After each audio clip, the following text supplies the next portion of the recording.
Hello, hello, hello. I am back for the continuation and hopefully the conclusion of this summer event of Genshin Impact. Once this event, well, no, wait a minute. Lies. It's not, it's still 28 days away, and there's a test run that ends in 8 days. I believe when the summer event is over, it's when Natland releases, or so I believe. Some people are saying that when the test run is over, that's when they release Natland, but no, I think that Natland releases after the summer tide event ends.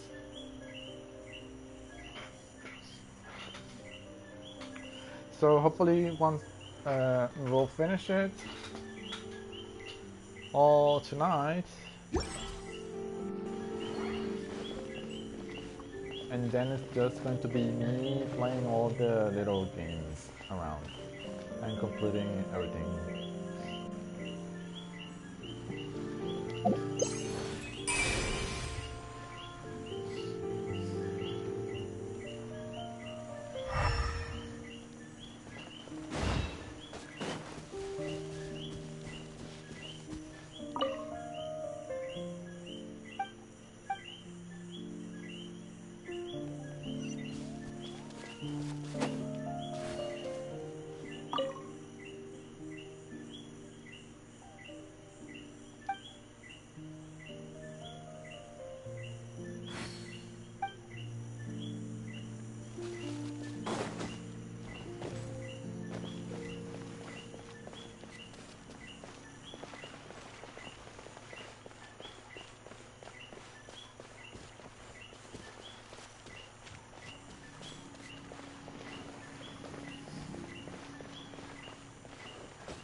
Carriage inspection, check.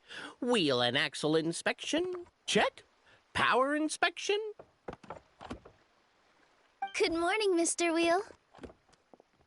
Oh, good morning, heroes of Simulanka. Hey, our old friend Wheel is the driver again. That already puts Paimon at ease. Are you certain you don't want us to accompany you, Your Majesty? I am. You can leave the dragon slaying to us. My partner's a pro. He does it all the time. What remarkable friends Her Majesty has. With such great heroes by your side, I'm sure you'll best the dragon with ease. We won't keep you any longer. All right, then. Look after the city for me while I'm gone. Yes, Your Majesty. Just leave it to us. I think we're all set. Time to depart. Next stop, the end of the world!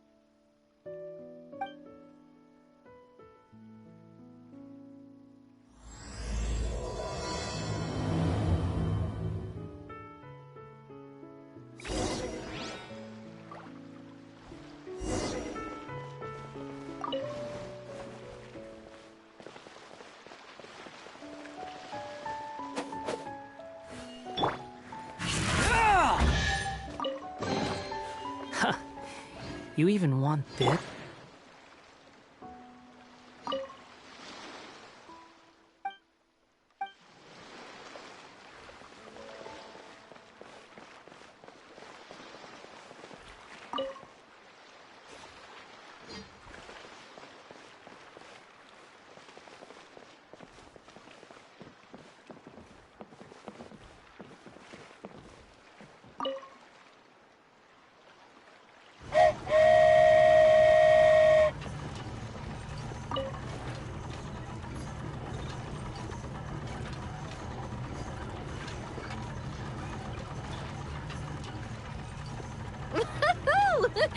So this is what it feels like to ride a toy train. Ooh, you're really easy to please, Navia.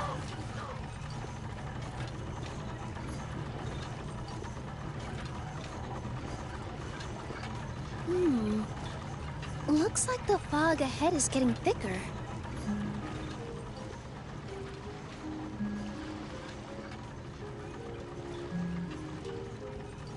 Attention, passengers. We've arrived at the transfer point. All change, please, all change. So we've got to switch trains, right? Huh? What's that? It looks like... Haley Churros, they've taken over that platform! Huh?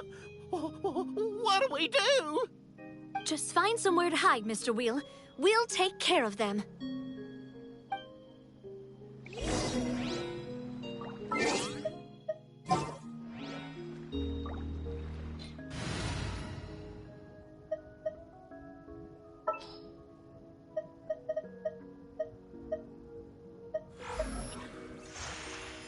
Where are we dancing today?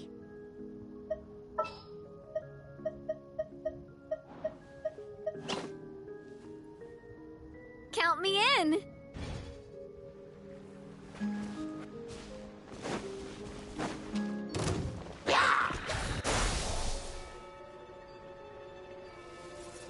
Coming at ya! Ha! With all my strength! Ha!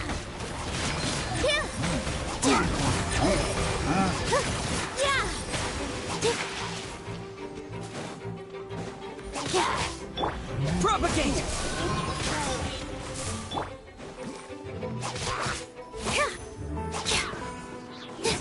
Positions!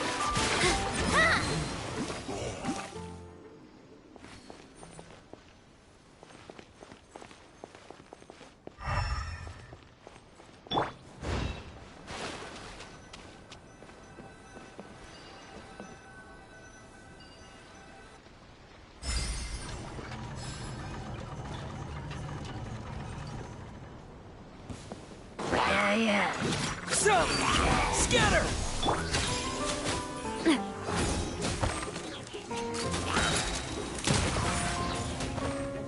Attack! That's the way. Umbrella warfare, I guess. All eyes on me. With all my strength. Yeah! Yeah! I swear, it's for medical research. Let's blow bubbles! Here! Positions! Ha! Yeah! Ha! Yeah! Ha! This one's got your name on it.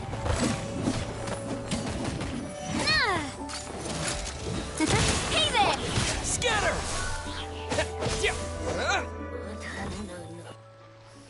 Whew.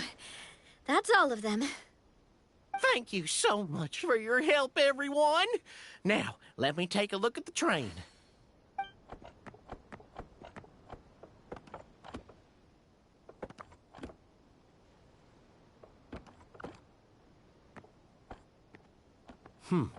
The carriage is a little scratched up, but there doesn't seem to be any real damage.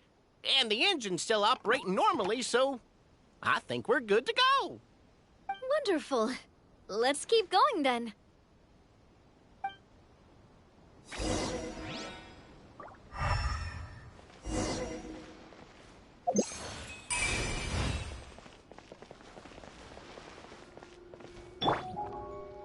Floaty booty! Go!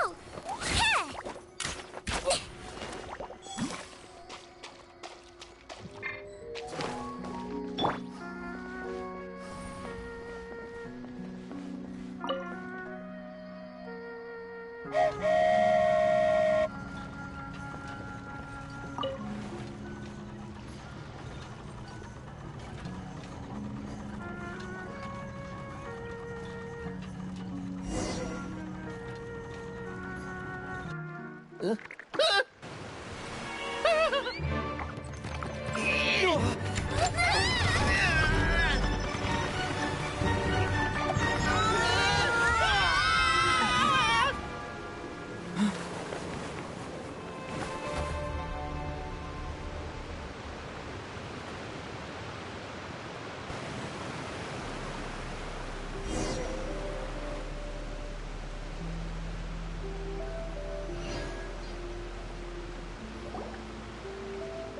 Go forth and witness this world, my... Make sure to be nice to everyone. I leave it to you.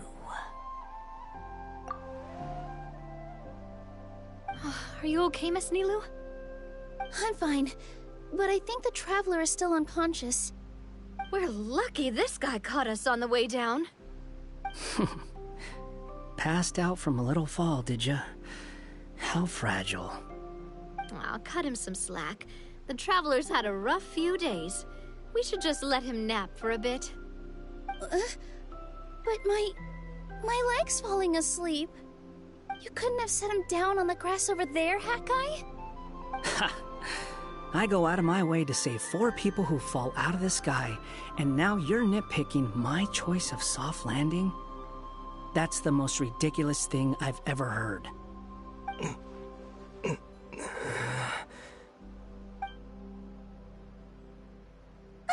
He's awake.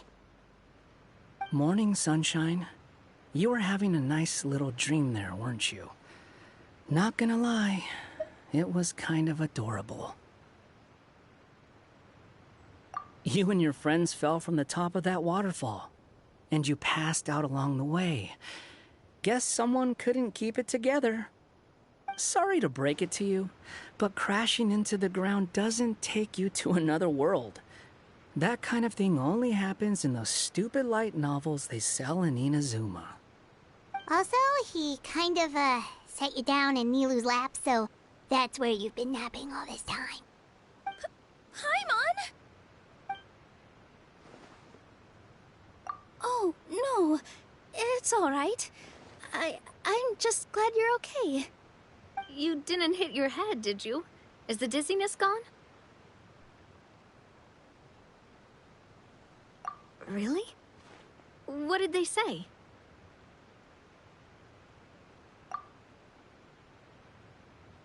The fog you see around here can have a hallucinatory effect. Apparently, it's the work of that dragon. Maybe you inhaled some while you were freaking out on your way down. Traveler, Nilou, do you know this Hat Guy person? Oh yeah, he's a student at the Academia. We met during the last Inter-Darshan Championship. He was representing the Vahumana Darshan. Well then, hello there, friend. I'm Navia, the president of Spina di Rosula. It's very nice to meet you. So, should I just call you Hat Guy as well? Seems like that's what everyone's calling you. Sure. Whatever.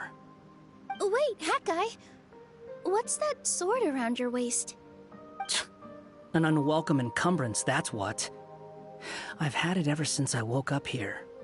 Tried to toss it, but no matter what I do, it always reappears.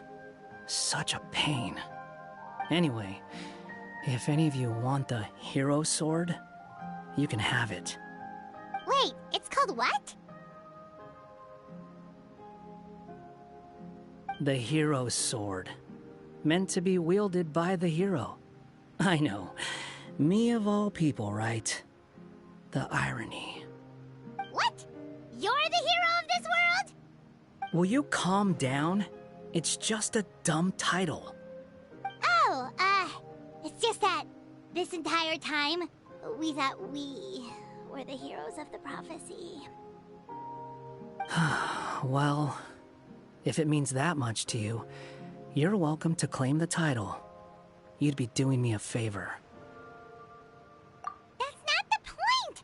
The real question is, if you're the hero, then where the heck have you been all this time? Looking for a way out. I heard there's a boat in this area that can bring you to another world. So I came to investigate. But look at the state of things around here. The lighthouse collapsed. The boat won't budge.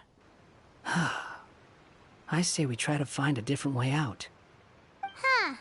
Paimon's guessing a voice told you what you were supposed to do here. That's what happened with Navia and Nilou, at least. You expect me to take orders from some disembodied voice? Hey,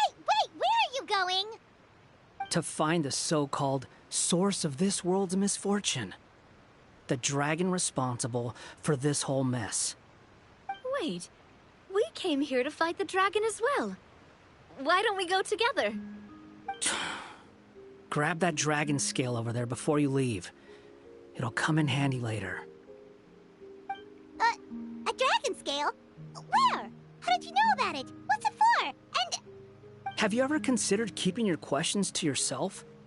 Because if you actually expect me to answer them all, we'll be here until the next Interdarshan Championship. You little...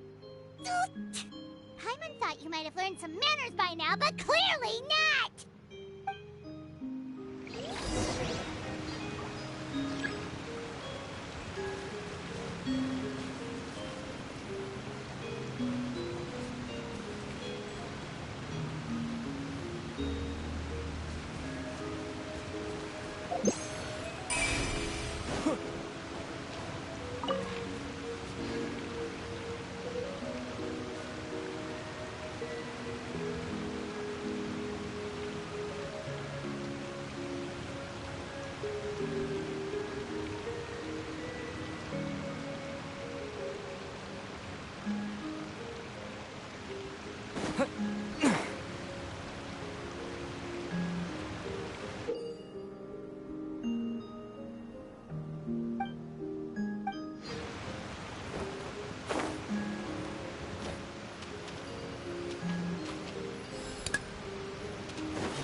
Miss me.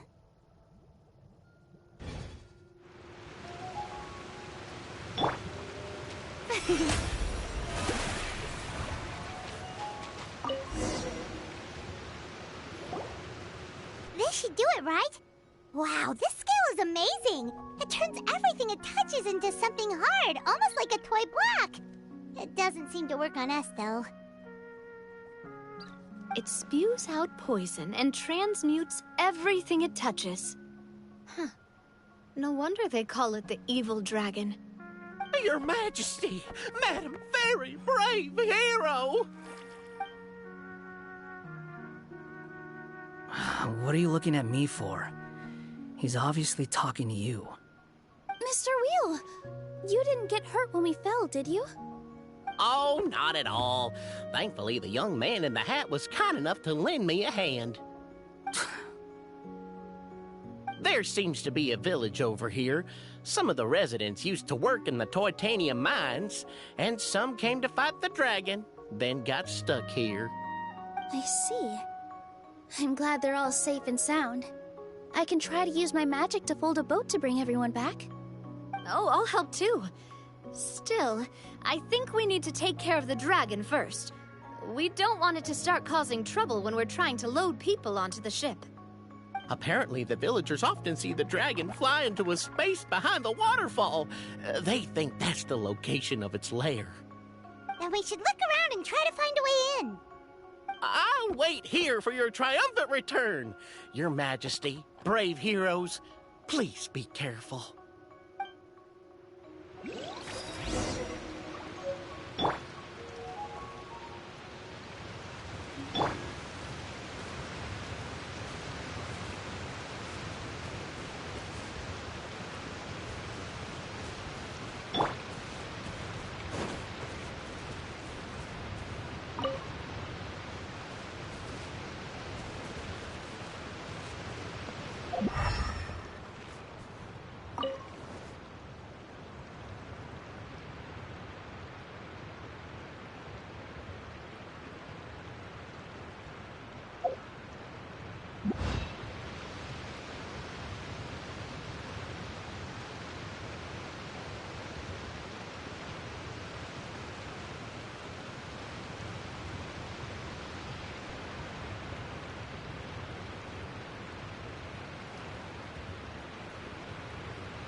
Is this an answer from this world?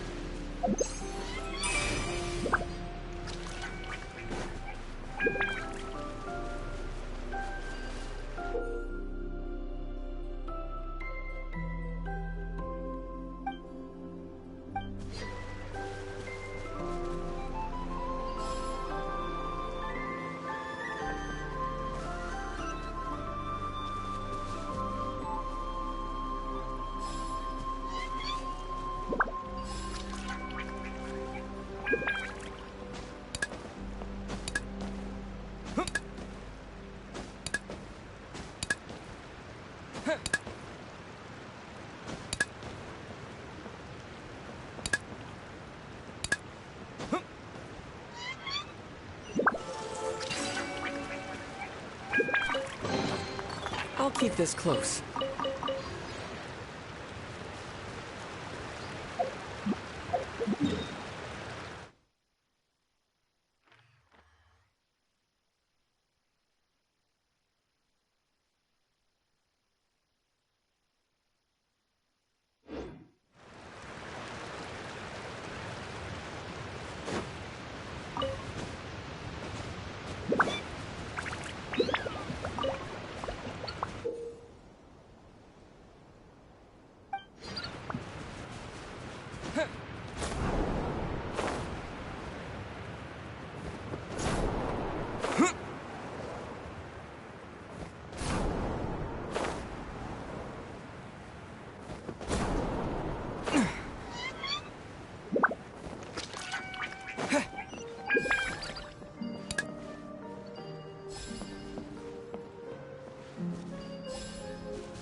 Is this an answer from this world?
Propagate!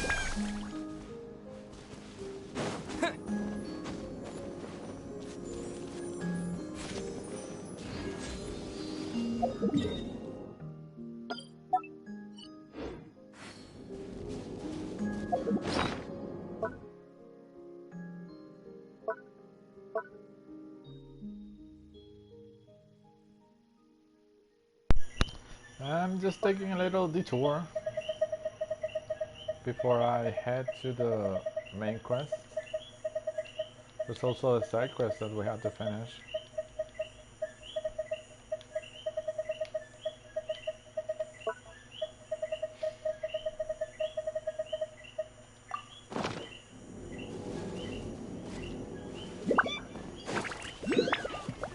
Or a block. Whoa.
So this place has an underside.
Took me a while to realize, damn. Oh, brilliant!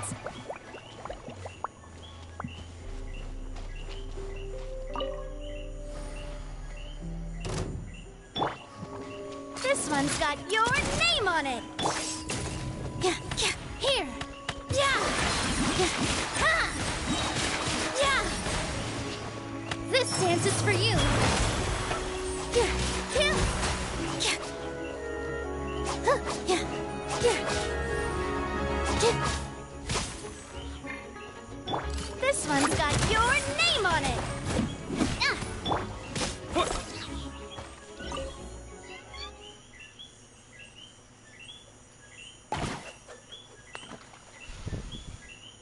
Aw, cute.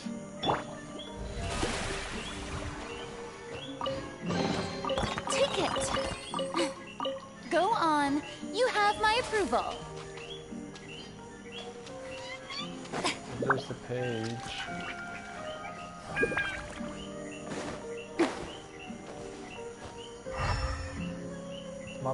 Must be on top, outside.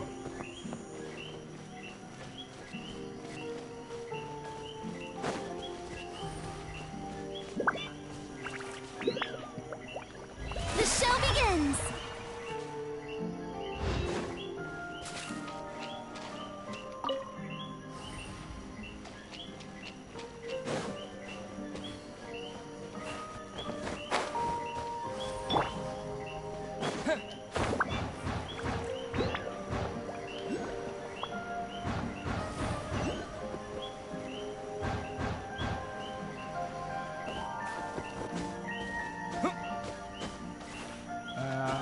I'm at the lighthouse where the quest is.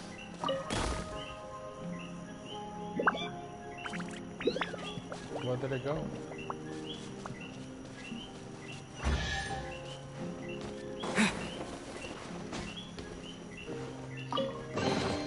I'll keep this close.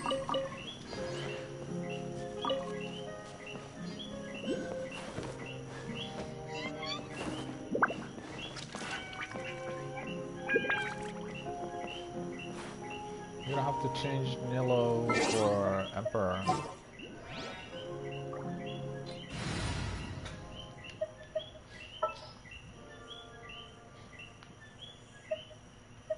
Are you sure it has to be me? Fine. Let's get this over with.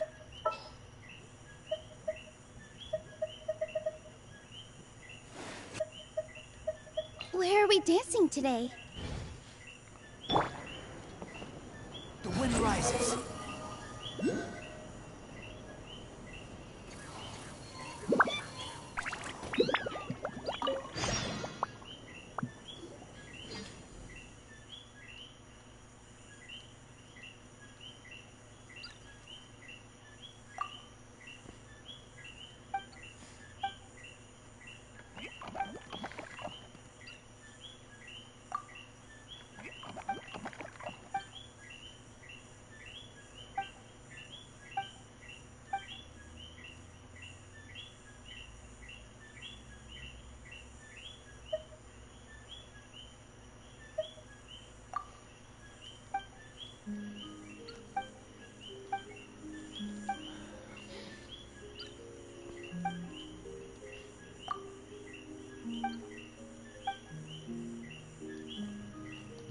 There's a story, side story quest that has voice acting, which is the one with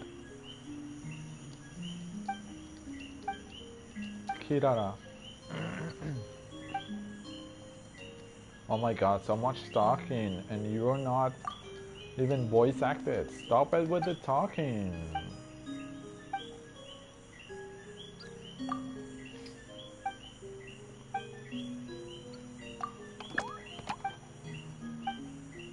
For God's sake.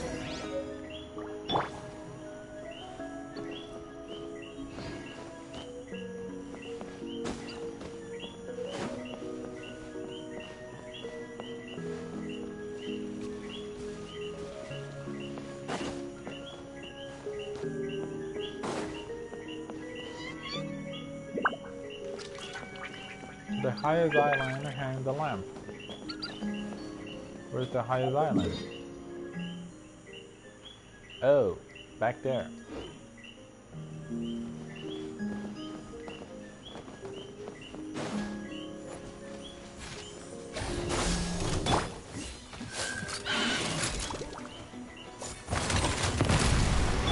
Germinate! Positions. Ha!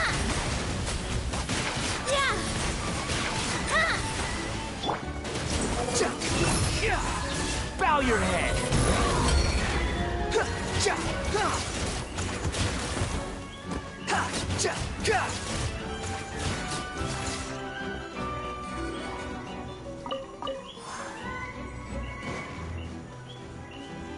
There's still someone.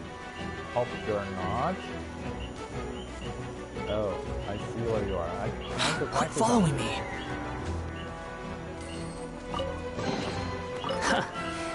You even want this?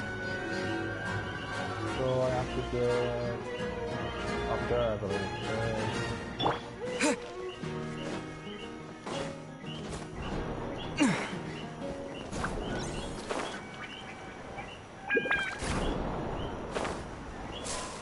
These Shatter Islands are crazy, especially since they're floating in mid-air.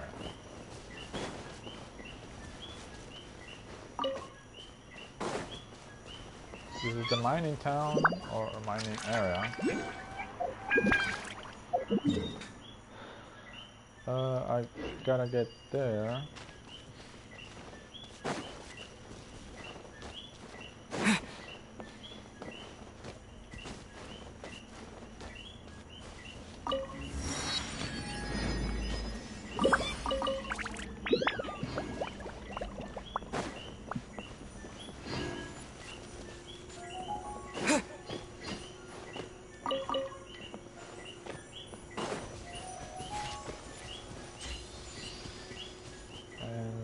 Over there? Yes, that one.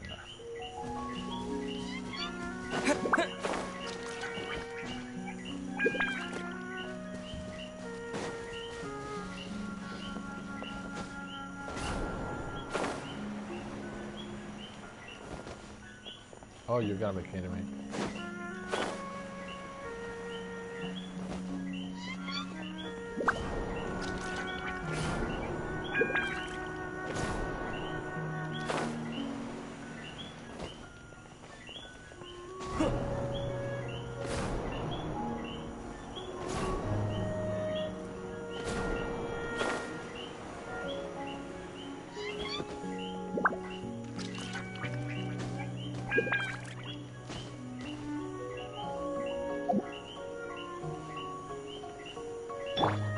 Squall and Fury! You know what? Let's cheat a little bit.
I should be doing this on my own time. Stop up with the talking. Come on.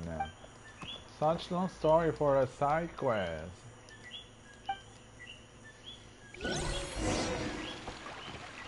That's it. I'm not moving anymore. Wait, there's a paper or something over there.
Quick, take out the dragon scale. Wait, but... No. Paimon doesn't need to ask you anything. The dragon scale can turn anything it touches into toy blocks, so... Aha! You want to use it to block off the water! See? Paimon can figure things out all on her own.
nothing.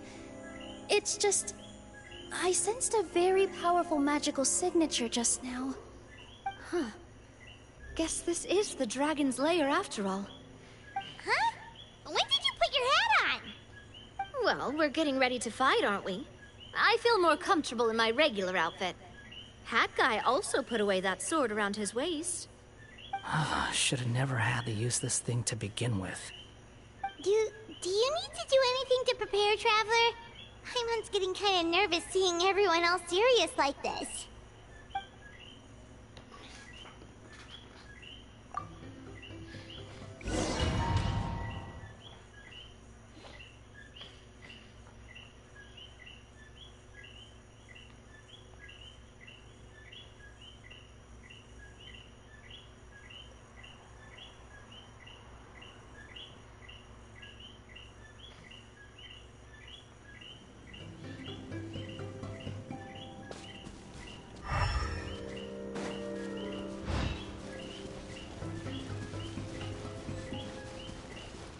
Oh, looks like we're not the first ones to make it in here.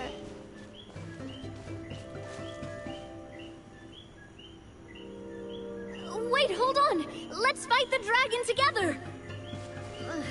They're already gone! Let's try to catch up!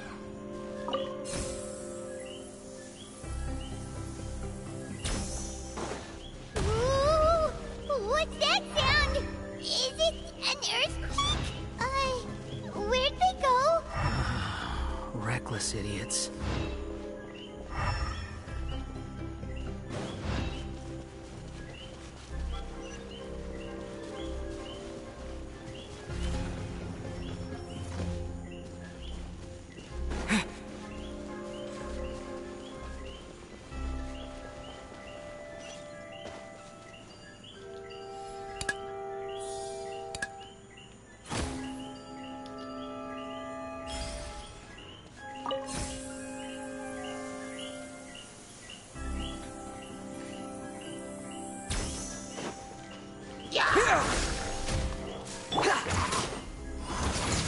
With all my strength! Yeah!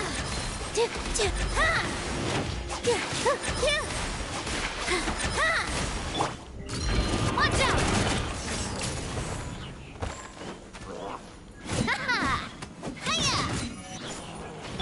The wind rises.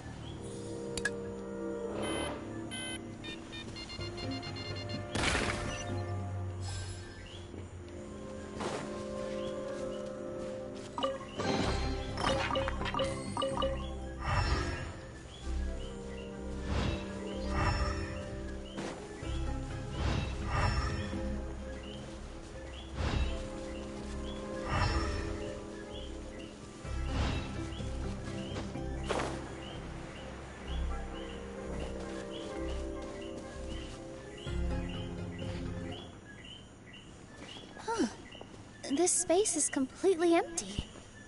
Paimon bets this is where the dragon sleeps. Watch out in front! It's coming!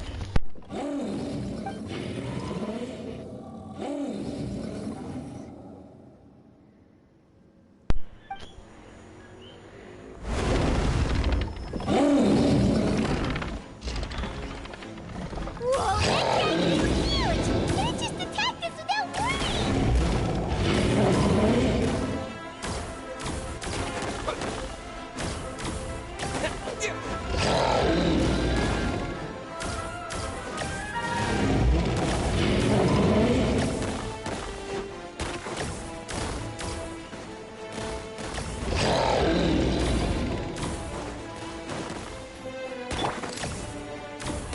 Umbrella warfare, I guess.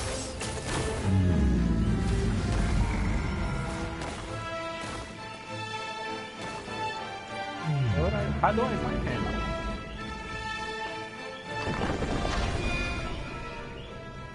I have got my bag of dealing with him.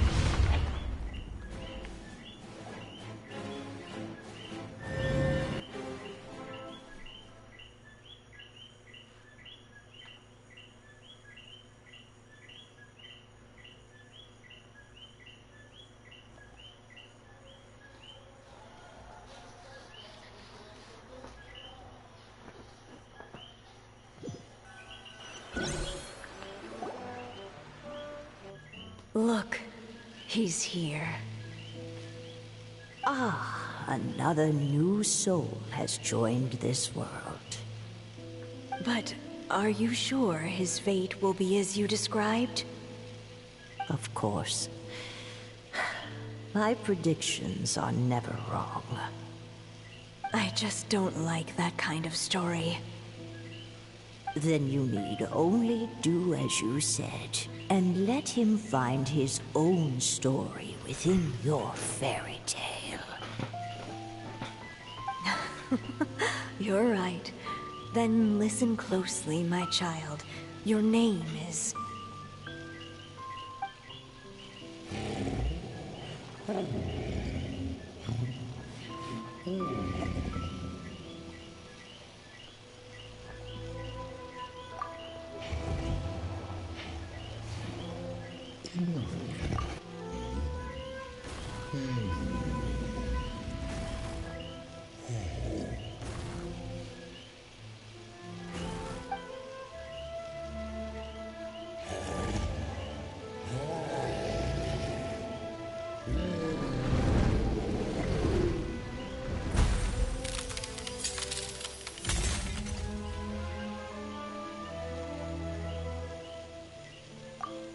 It's the dragon! The dragon that destroyed the Titanium mines!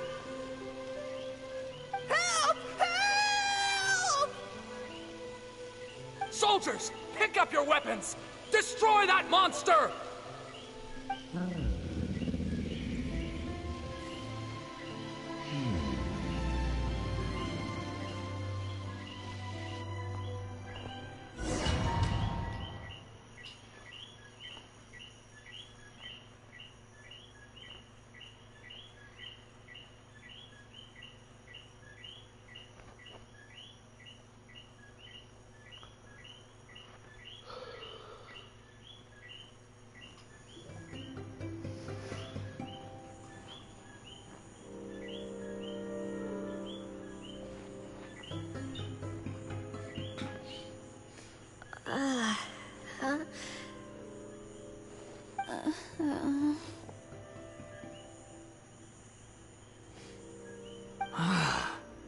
How many times am I going to have to save you?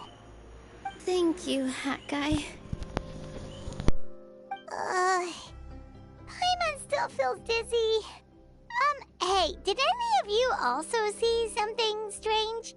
It was like we were witnessing... The dragon's memories. Sounds like we all saw the same thing just now. Well, we definitely saw a different side to the story. Watching it all unfold, Paimon couldn't help but feel bad for the dragon. This world might be a lot more complicated than we thought. The next time we encounter the dragon, how about we try talking to him instead of fighting? That sounds like a good plan. But maybe we should figure out where we ended up first. Huh. If the world above is a fairy tale realm, then maybe we've fallen into the next page of the book. Just keep walking and don't fall behind. Hey, wait for us!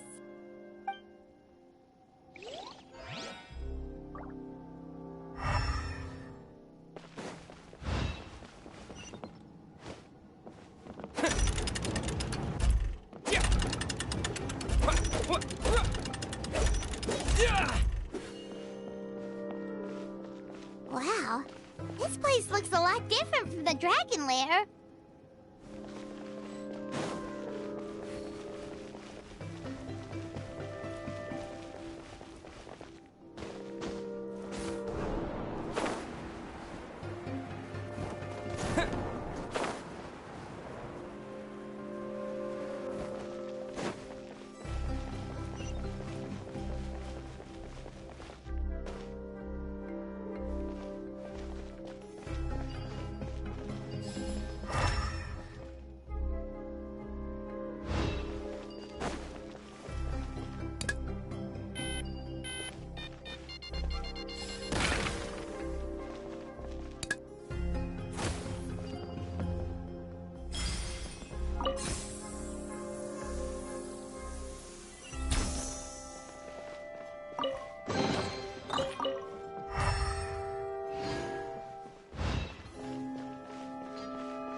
Behold!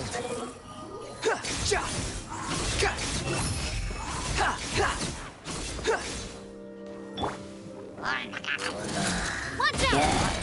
Fire! Dance with the waves! With all my strength. Yeah!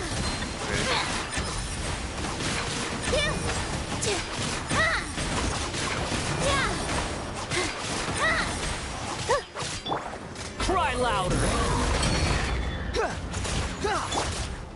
Scatter!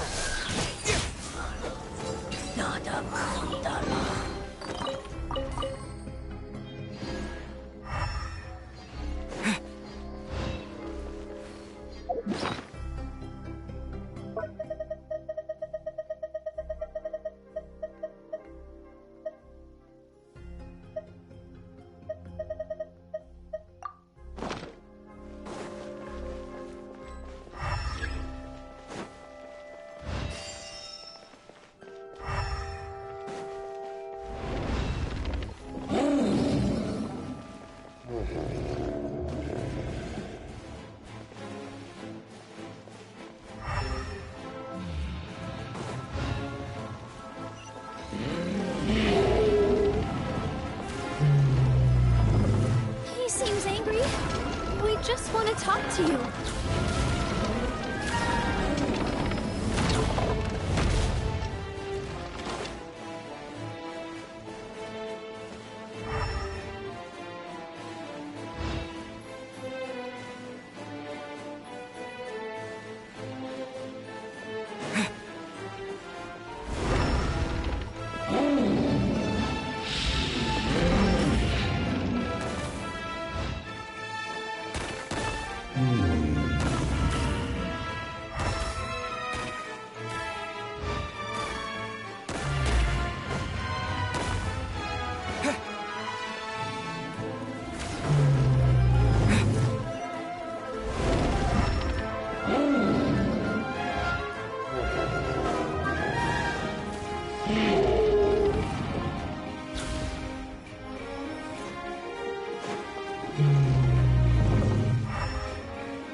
Our home!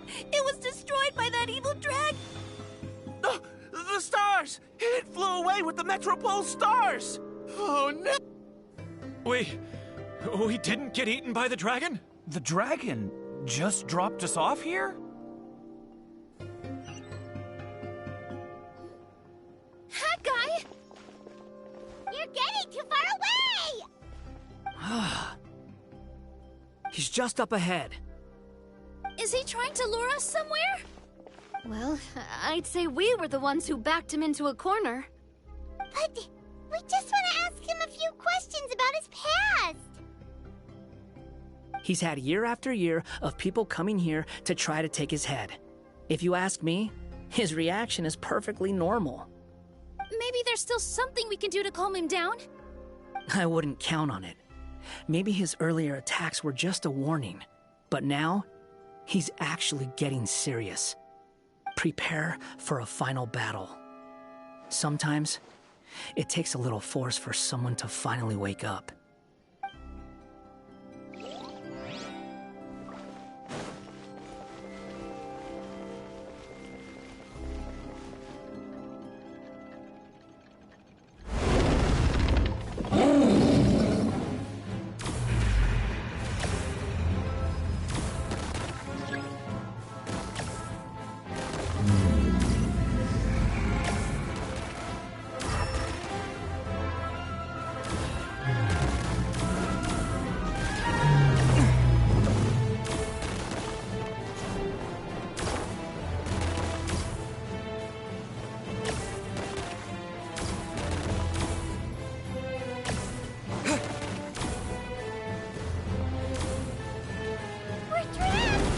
Stubborn beast. You really want to get beat up that bad?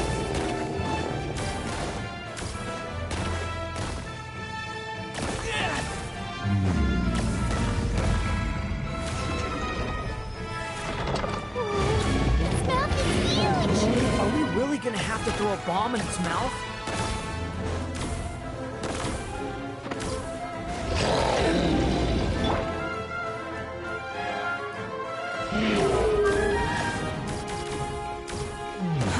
Too slow.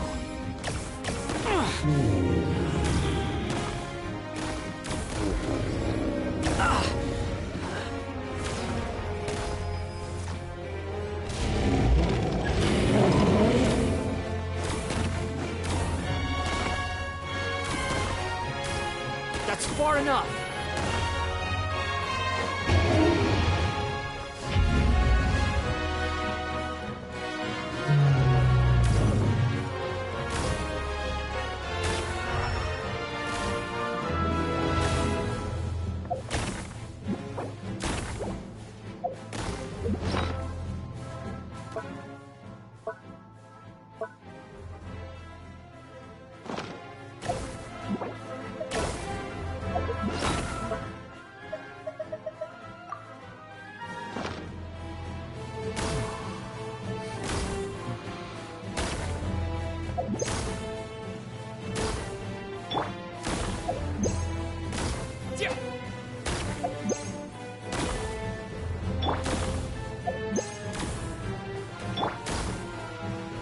Watch out! If you fall, you're on your own this time.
serious. Don't get hit.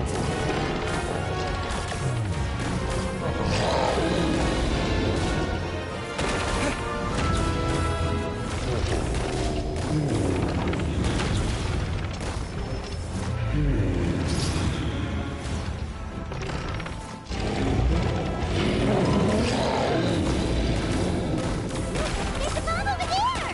Just like before! Throw the bomb right into its mouth!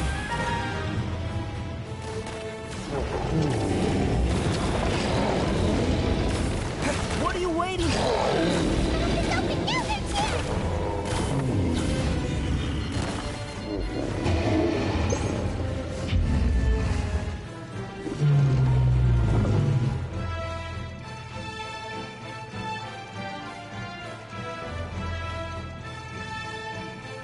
Now's our chance!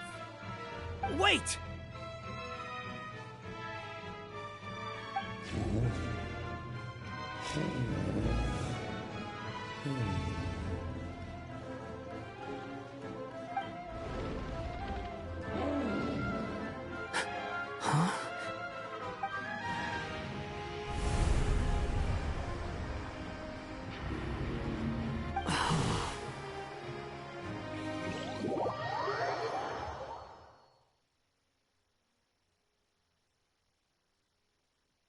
Are we inside the black mist?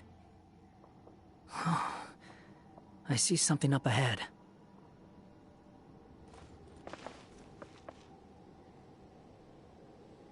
Are you sure you want to create this child, Em?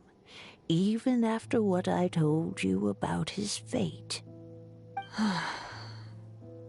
He will be abandoned by his creator, and eventually... I know, Bee. You've told me already. That sad story with the disappointing ending. It's what happened in the real world, isn't it? But that's exactly why I want to change things. In a different world, his story can have a happier ending.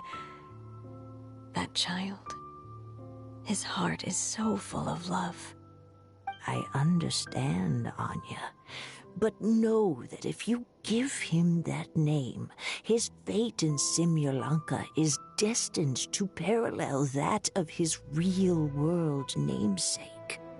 But there's still a chance, right? Maybe it's a shot in the dark, but I have to try. He deserves a better life. Although, he might need the help of others when the time comes. All right, my dear.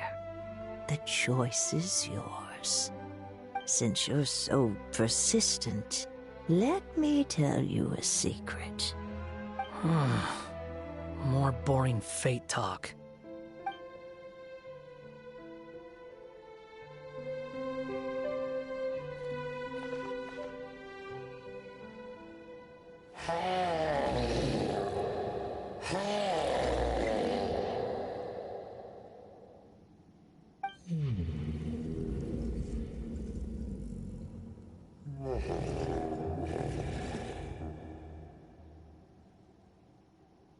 I'm sorry, my child.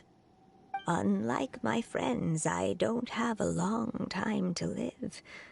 All said and done, the story of my life will be shorter than the fairy tales in this book.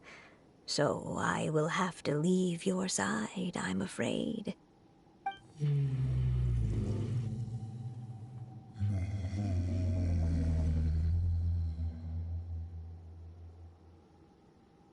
It's okay. It's okay. Once I'm gone, I will become a star in Simulanka and watch over you from above. If you ever feel lonely, just look up towards the sky.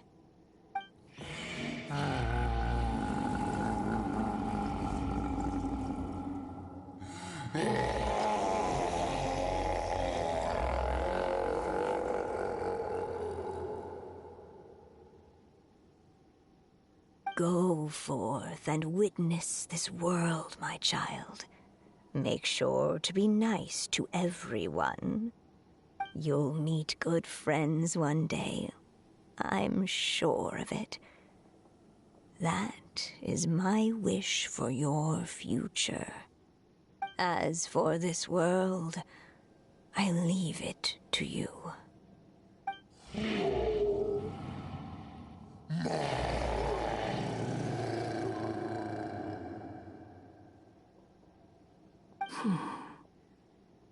So in the end, you were betrayed too.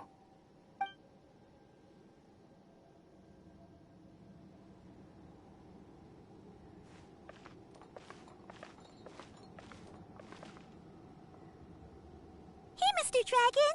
He brought you some food. You must be hungry.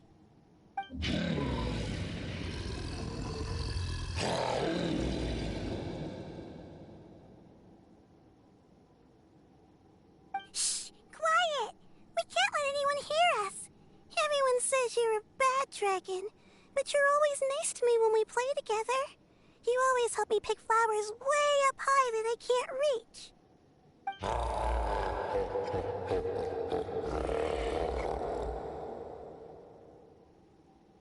It's okay. Just keep hiding here, and tomorrow I'll... Oh no, my child! Help! Somebody help me! Save my child! The dragon's trying to kidnap her! No, Mom! It's not like that! Listen to me!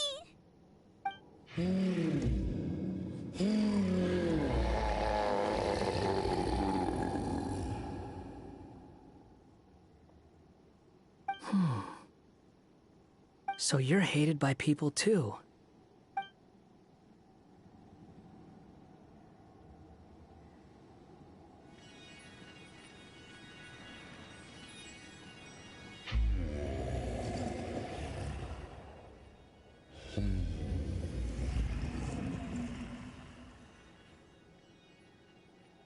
So that's it.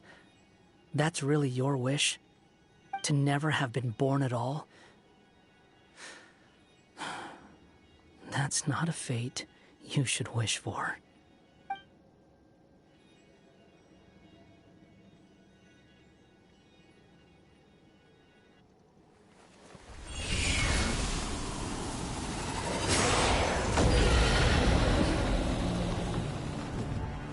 Nobody can define who you are,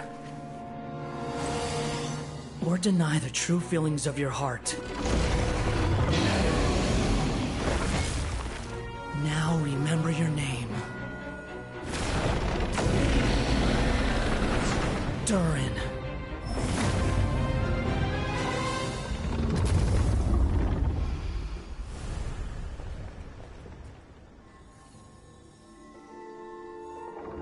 It's all right now.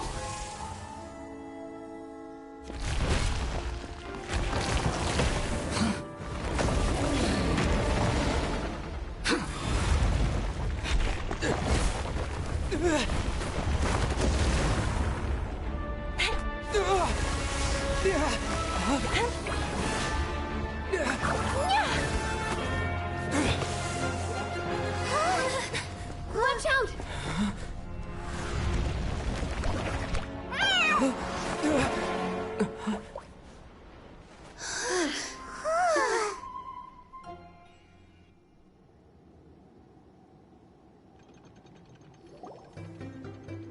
That was a close call.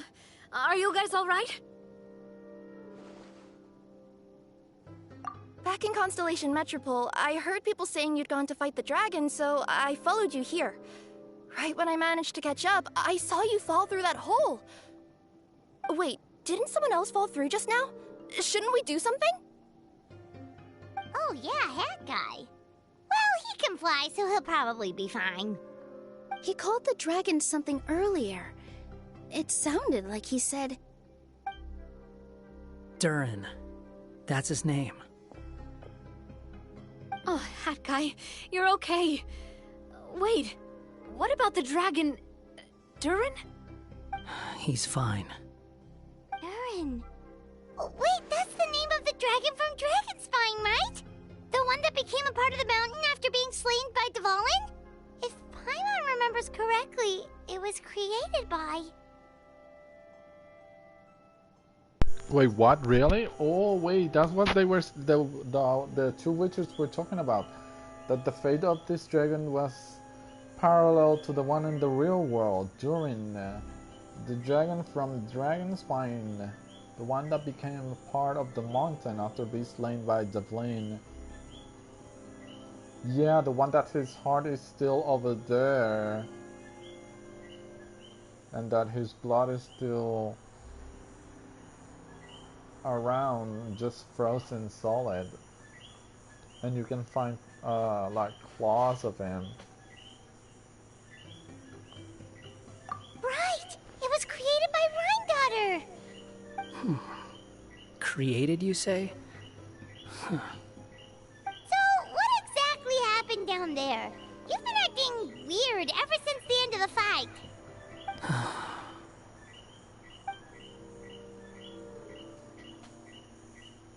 So that's the truth about Simulanka's evil dragon. What we saw in the mist weren't hallucinations, but the dragon's memories.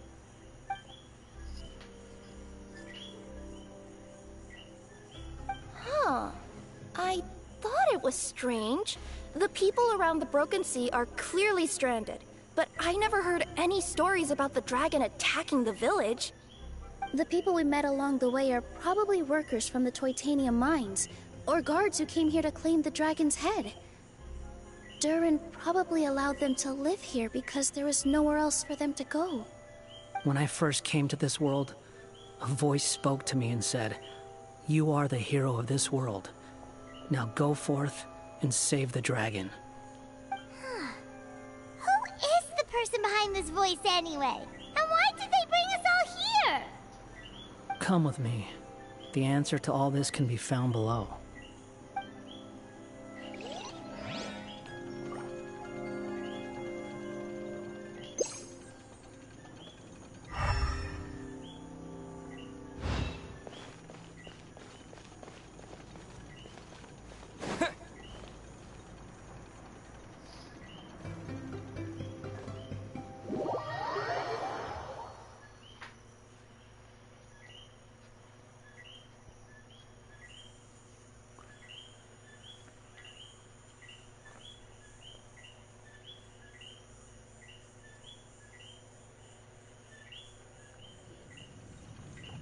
Is this a study? That's right. It belongs to the Goddess of Fate. Goddess of Fate? As in one of the three goddesses who created Simulanka? Or more precisely, M. One of the mages of the Hexenzirkel. Hexenzirkel? As in... Sorry, Paimon shouldn't just regurgitate everything you say. It's just... It's a lot to take in. She created the story of Durin. Well, the Simulanka version at least. These records should cover most of what you want to know, including the identities of the other two goddesses. Read them for yourselves.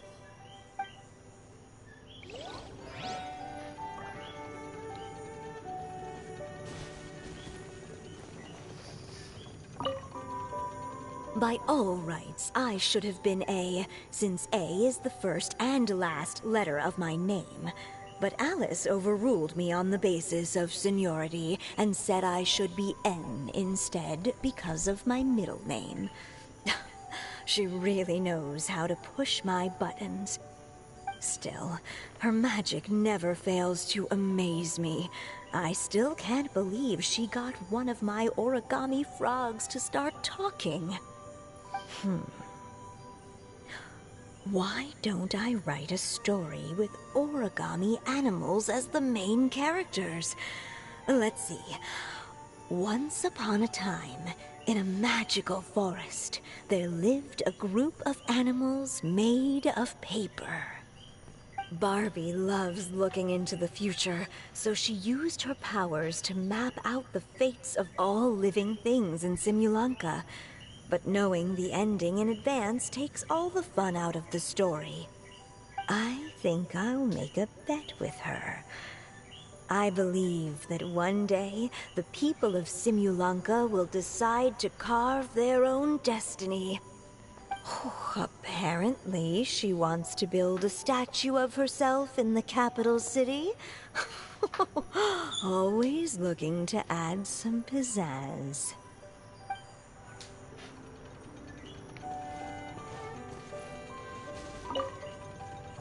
My dear sisters, I fear my pen shall soon run dry. Even now, as I write this letter to you, my dexterity is all but failing me. Thank you for enjoying my stories and for creating this world for me. The time we spent together was the most wonderful youth I could have asked for. I always feel so young when we're together. A says that even after I'm gone, the goddess of fate in Simulanka will continue to exist and carry on granting people's wishes. It makes me glad. If you ever want to chat, feel free to pay a visit to the goddess statue. Just don't wish for anything weird.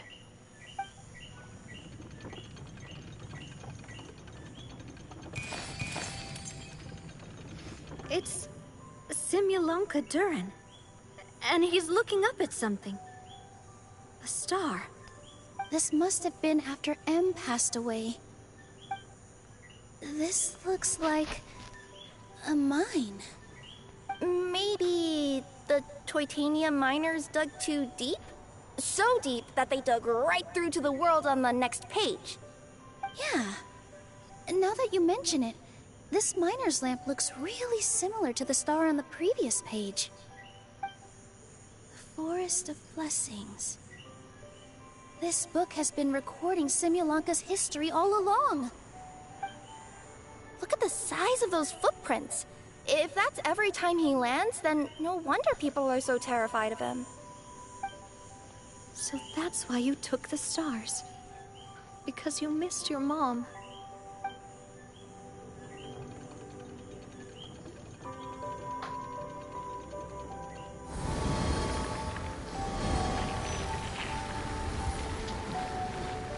Huh.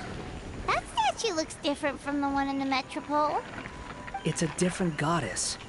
This one is the goddess of fate.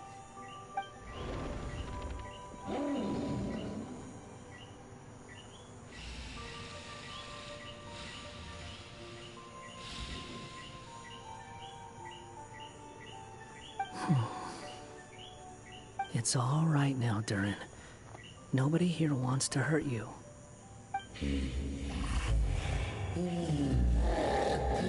Don't say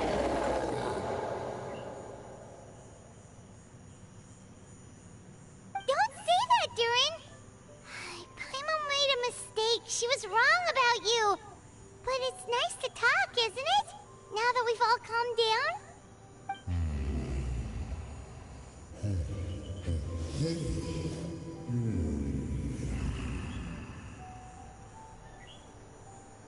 So that's why you made that wish? So stupid.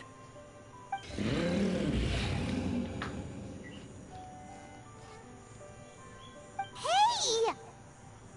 Anyone with eyes can see that all you want to do is get along with everyone.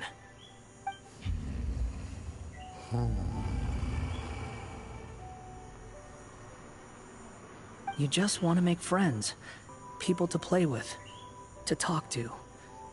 People who accept you, or at least accept your apology.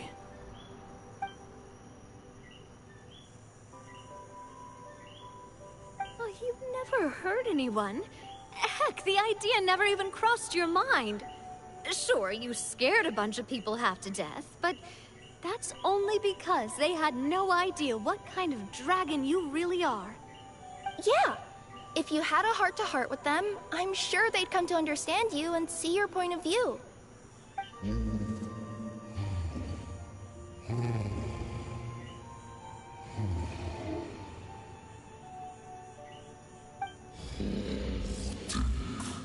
The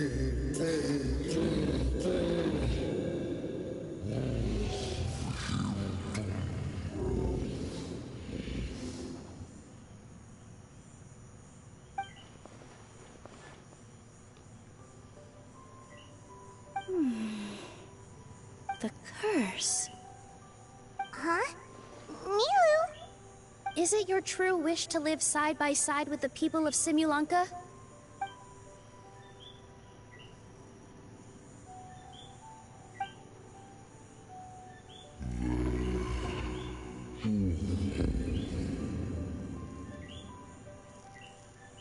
Then close your eyes and make a wish to the Goddess of Fate.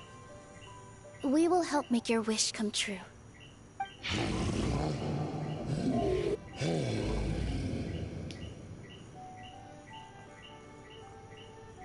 Just trust me.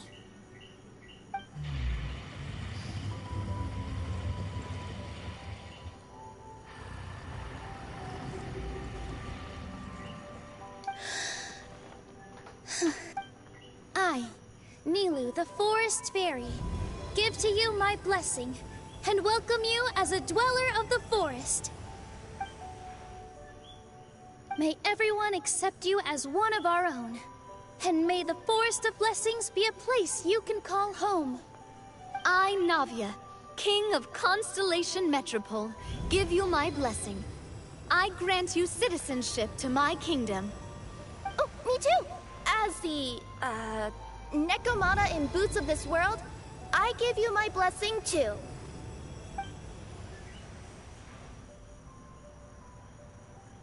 Wait, what's going on?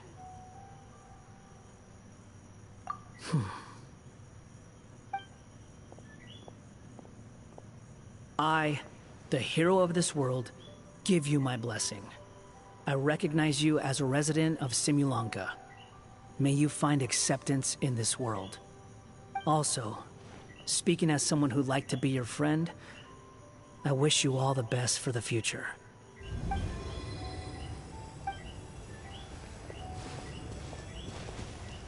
I, a traveler who has traversed many worlds, give to you my blessing. May you find friendship and goodwill, no matter where you go.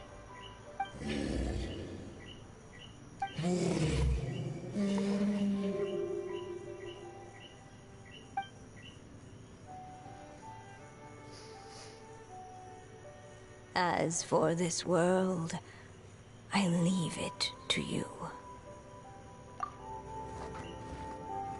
Huh? What? Why are you all staring at me? Huh? My claws. Are these my claws? And my wings? Oh, my tail? Does this mean? Wow, you look so cute. Quite a radical transformation. Not that there was anything wrong with the way you looked before, of course. It's just, you get what I mean. How do you feel? Are you happy with your new appearance? Does anyone have a flower with them? Or even just some water or paper from this world? Oh, I do actually. Here you go.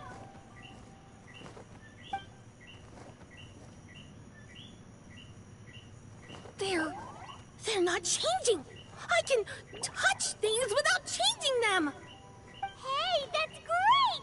One more flying friend for Paimon! Now the residents of Simulanka won't be scared of you anymore.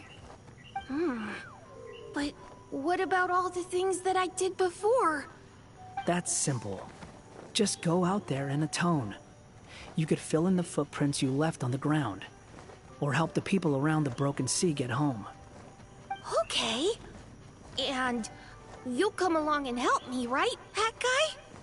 Huh? Why would I do that? Because you said you wanted to be my friend. You little... Gah. Well, maybe I spoke too soon. Huh? But I thought... All right, fine. I'll go with you. Really? Yes, really. Lying to you would be no fun anyway. Oh, thank you!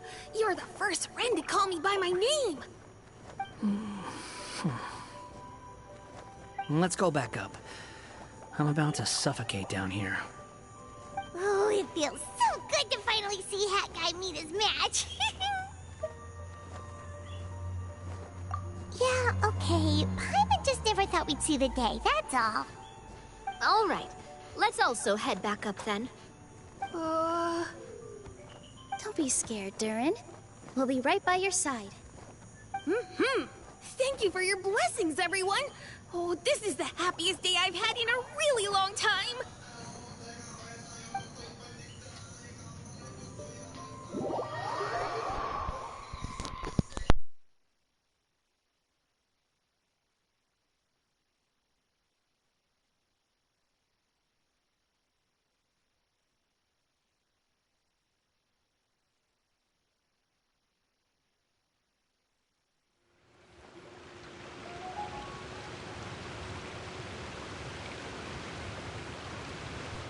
Ta-da! Surprise, everyone! Ah! A talking street lamp! Street lamp? Oh my! You mean you still don't remember me after all the times we've spoken? I know that voice! It's Mom's friend! Hello there, traveler and friends. And Durin, it's good to see you. You've changed quite a lot. In fact, you look so different that perhaps I should call you Mini Durin. Mini Durin, huh? Yeah, I like the sound of that. It's nice being smaller. You must be one of the 3 goddesses of this world. Are you the goddess of creation? Yep, that's right. But although it's the most impressive sounding of the 3, to be honest, we all made an equal contribution toward the founding of this world. If you've ever read any of M's stories, you'll know just how enchanting the worlds are that she writes about. So enchanting that I just had to step inside and explore it for real. So I got B involved, and with M's consent, created the world of Simulunka. Whoa, whoa, whoa! You're getting a little ahead of yourself. First things first, would you mind explaining what you're doing here? In fact, no! What are we even doing here? Don't worry, all will be revealed.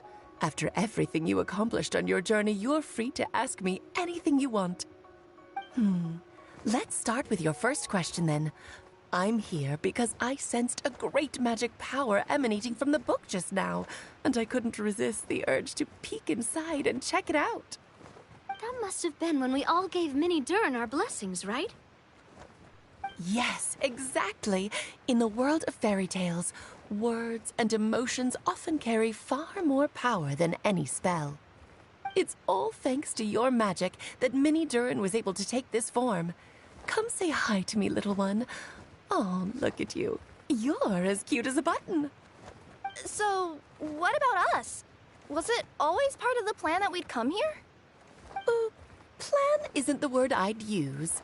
If you ask me, I'd say fate works in mysterious ways.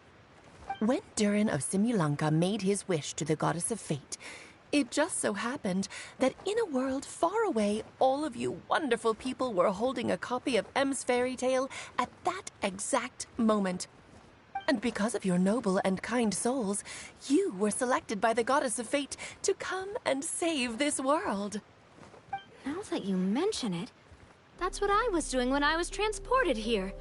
I was reading a fairy tale to some children in the Fleuve Cendre. I think I just, happened upon an old book and decided to use it as my pillow during a nap in a box. Wow, what a crazy coincidence. Wait, that's not right. How come everyone else got assigned the role except us? 'Cause we were also... Yeah, that was it. We just received a strange book and we had no idea who sent it. Then, the moment we opened it up to start reading it, we found ourselves here. You're the one who sent it to us, aren't you? Oh, is that what happened? Yes, that does sound like me, doesn't it? Good question. Why indeed? Maybe I thought this was such a good story it simply had to be read by someone. As the traveler and witness of many worlds, how could I let such a beautiful place pass you by? I can sense that your blessing for Minnie Durin was a very special one. With this blessing from beyond the story, he might even be able to explore worlds outside of this one. Teyvat, you mean? That's right. In fact, back when we were first creating Simulanka, Em told us that she hoped the people of this world would one day be able to explore the wider world beyond. Every story has an ending, but if the story becomes reality, it should have the right to choose its own path. So, in other words, the predestined lives these people lead were always going to disappear one way or another. Wait, so even if the people here get to go to other worlds, surely there's gotta be a way we can leave too, right? Don't you realize you've been able to leave all along? Huh? You can either take the boat at the Broken Sea or touch the giant bookmark at the Cliff of Prophecy. All you need to do if you want to leave is focus on the place you want to go. How were we supposed to know that if you never told us? Huh, didn't I? Well, given how smart and capable you are, surely it can't have posed a huge problem for you. As for your other friends who were summoned here, if I had to guess, I'd say the Goddess of Fate probably didn't tell them about it because she wanted them to get engrossed in the story. She's Em's reflection, after all. It wouldn't surprise me if she shares Em's love for cliffhangers. Anyway, I think that answers your questions, yes? What do you all plan to do next?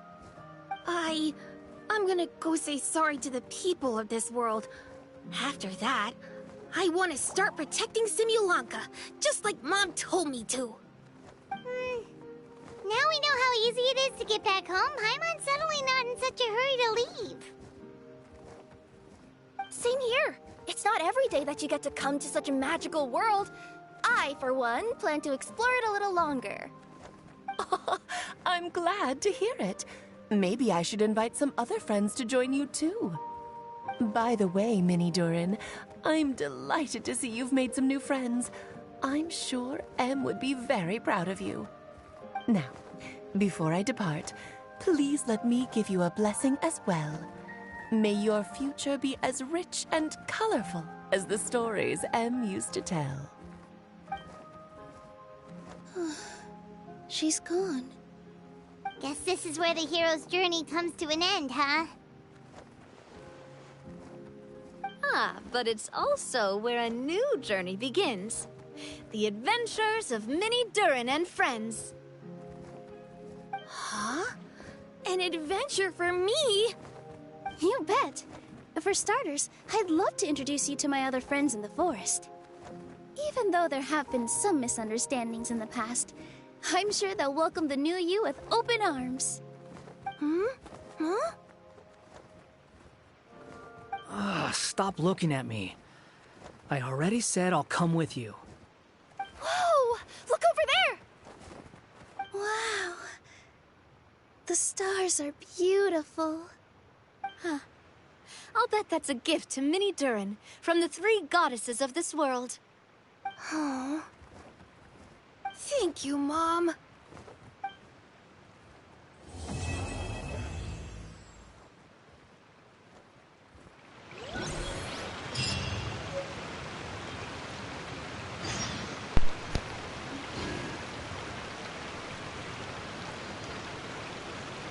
Alright, so we finished the story, but there's oh, what's this?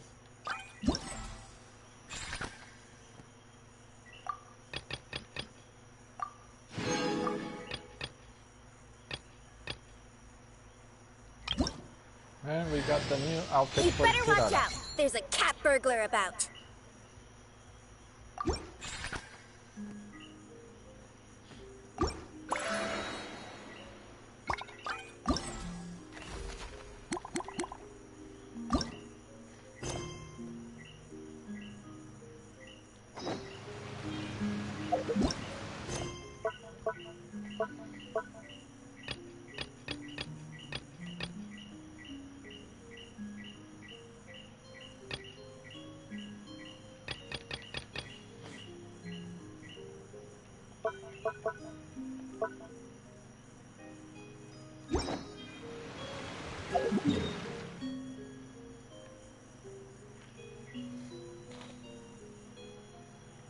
It says to wait 2 days for the final.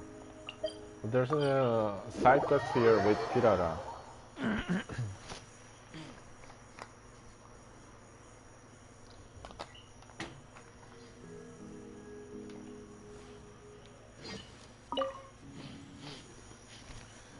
So, are you all set? Ready to start investigating? Great! Then let's go!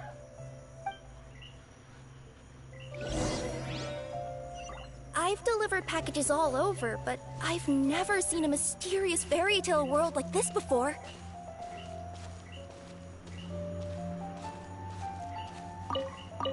Looks like nobody has gotten around to repairing this house yet. Ugh, even I wouldn't dare to sleep in there. It might suddenly collapse in on you.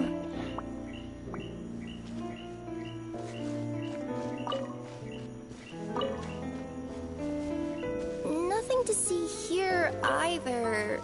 Maybe we can find someone to ask? Aha! Over there! I bet we'll find some people there. Let's go take a look.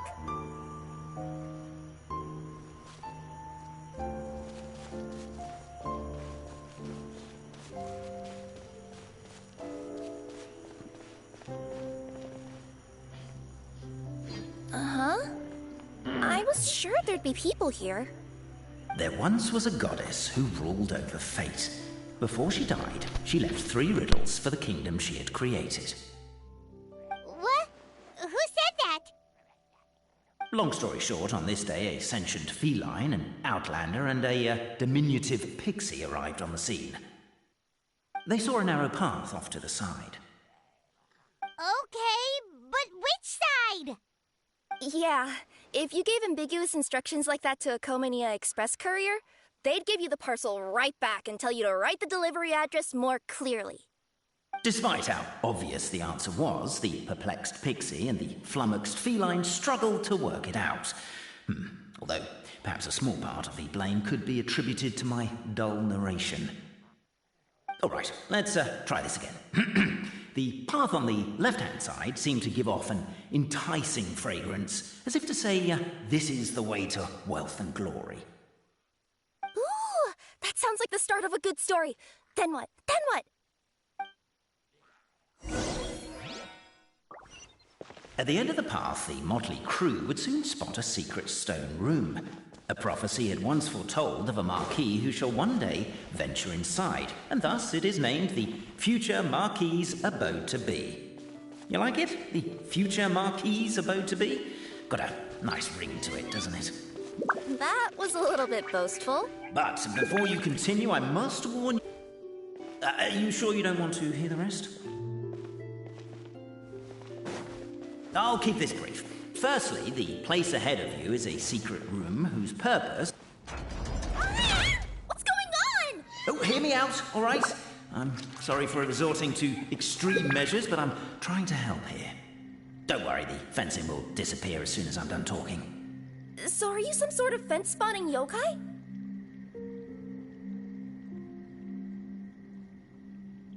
I'll keep this brief. Firstly, the place ahead of you is a secret room whose purpose, per the legends, is to await the arrival of a certain Marquis. For that reason, it's called the Future Marquis's Abode to Be. Secondly, when you get inside, don't sit on the chair in the centre, or bad things will happen. There, that's all. Off you go.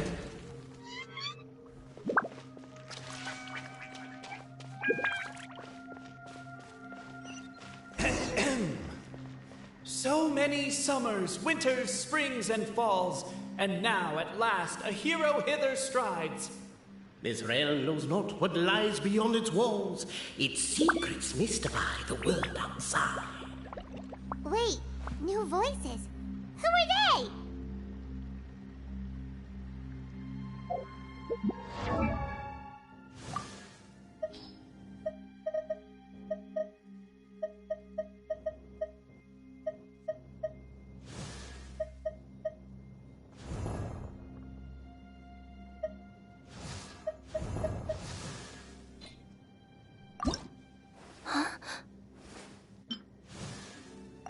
watch out! There's a cat burglar about!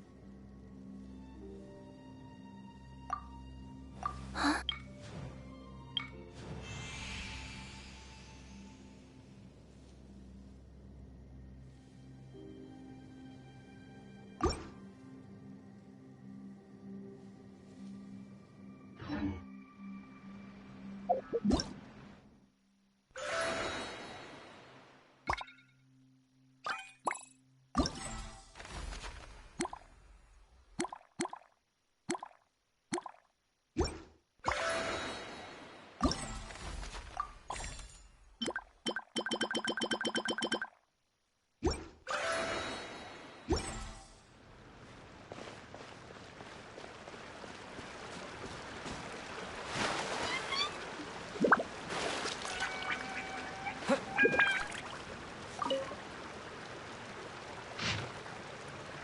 As golden sunlight fills the firmament. Captivated by the epic poetry and enthralled by the outstanding storytelling, the Outlanders knew what their next objective was.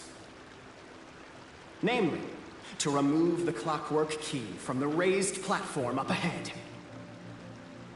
Cappy, I just realized you said we all had to speak like bards, but every time you open up your mouth, I don't hear any rhymes. Yeah, I noticed that too. It's one standard for us and another for you. That's not fair, Cappy.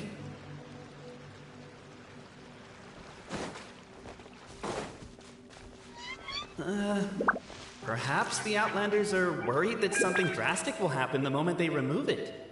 Maybe that's why they're investigating the area thoroughly first. Can't fault them.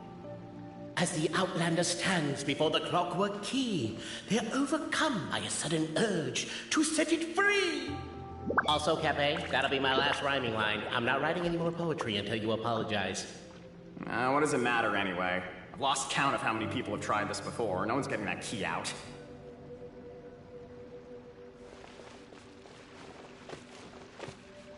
Strong as stone, firm as steel, the Outlander pulls, but it does not yield.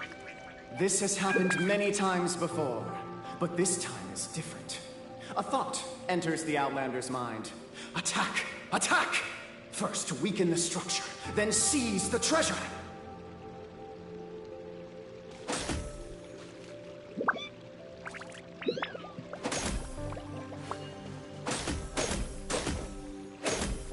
The attack now over! Only one final step remains. Now it is the time to seize the key. Yes! Finally!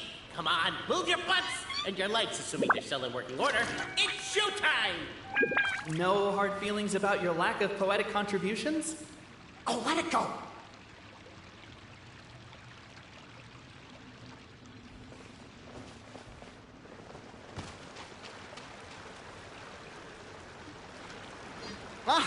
Welcome, esteemed and noble Outlander. Allow us to introduce ourselves. We represent the 3 great clans of this realm, having been selected as its authorized historical supervisors. Our purpose being to await the arrival of one such as yourselves, who shall remove the clockwork key. My name is... You're Cappy, he's Albizzi, and that's Bobarano, right? You've done so much talking that we can already tell you apart by your voices. Aren't we missing someone, though? The guy who led us here to begin with? Who? And thus was born the long-awaited Fellowship, destined to uncover the truth of the past. Allow me to quote, if I may, in the history of Constellation Metropole, a new page has begun. Him. Well, there's no fourth person, so which of you is the ventriloquist? Come on, out with it. We've never heard that voice before, but he sounds like he'd be good at reading bedtime stories to children. Well, whoever it is, I don't know and I don't care. Forget about him. We have far more important things to focus on, like where our journey goes from here. That key you hold is the pivot point about which the past and present of the Metropole revolve. However, between our 3 clans, there is some dispute over the historical record. Each clan has its own version of history. detailing the clan's origins and the tale of the Dragon of Old. And unfortunately, we don't know which one is the truth. Dragon? You mean the one that's been acting up recently? Oh, no, not that one, you adorable little pixie. When I say Dragon of Old... He means a dragon that would be really, really old if it was still with us today, but it was defeated in ancient times. The new one has nothing to do with our clan history. Was that supposed to be a joke? Anyway, so you've been waiting for someone to remove the key so you can finally explore the truth of the past? Not just explore it, but argue incessantly about it. Honestly, I don't care that much. Cape's the one who's always bothering us about it. What we need to figure out is who resolved the dragon crisis. We have to know that before we can decide which is the supreme clan. The moment you removed the key from where it was lodged, you became the honorary Marquis. We humbly beseech you, noble Outlander. Noble Traveler Marquis, we ask you to help us. You and your talking Puss in Boots and the pale floating pixie. Puss in Boots? Are you serious? It's better than demon feline, but still... Embrace it, my friend, embrace it. Most cats don't wear boots or speak, do they? I'm not even a cat, I'm a Nekomata. Now that you know the word, I expect you to use it. Please allow me to lead you all to a sacred memorial site. It will be much easier to explain what needs to be done once we are there.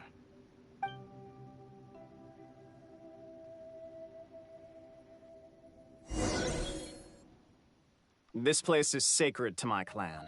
It's where our brave forefathers once took up arms against the Dragon of Old. After a bitter battle that dragged on for many days and nights, finally, our forefathers fought the dragon into submission, and it fled. They took turns, though. Some forefathers worked the day shift, while others worked the night shift. So they say. It's just a legend, though. Wait a second? Did I just hear you admit that your clan's history is just a legend? History, legend, who cares? My clan was definitely courageous, that's the point. That's the truth. And isn't the truth what we've all been arguing about non-stop for all these years? Cape's words gave the traveler food for thought. Could it be that the truth in a fictional world is equivalent to fiction in the real world? But that would have to wait. Apparently, Cape was not alone in his pilgrimage to this sacred site. Unwanted company had arrived. The traveler and the talking cat, Nekomata, decided to teach them some manners.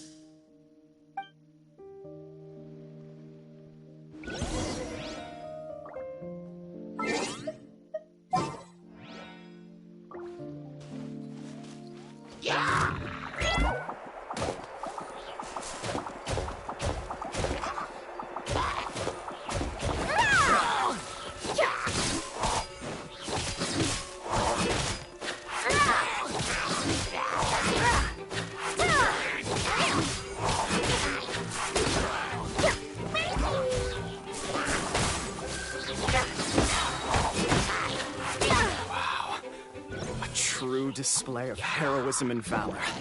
It was as if the spirits of my ancestors were fighting through you. You could be wrong, but maybe the Traveler Marquis is a lot more powerful than your ancestors. Well, technically, by saying that, aren't you implicitly acknowledging that my clan's history is, in fact, true?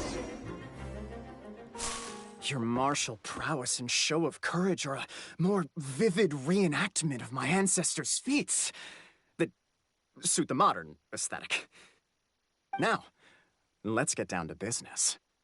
As we all know, time is but an illusion. Time may flow line by line, page by page, or frame by frame, but usually it flows in the form of springs and gears. And that clockwork key you have in your hand can turn back time and make the past reappear. Well, actually, my view is that the illusion of time is more of a problem of consciousness. Gears power the body, while the body is the vessel of the conscious mind. But the mind cannot understand the dimension of time, so we experience instead an endless continuum of moments as the pinion of now turns along the rack of ages. I'm getting flashbacks to when I was delivering packages to the Sumeru Academia. A teacher once asked Albizzi what his greatest fear was, and he replied, dragons. Boberano was asked the same question. He replied, time, and repeated the argument we just heard. The teacher then turned to Cape and posed the same question. He replied, Boberano. The manuscript that tells the truth of the historical record, the blueprint to all of creation, the work of the great mage themselves.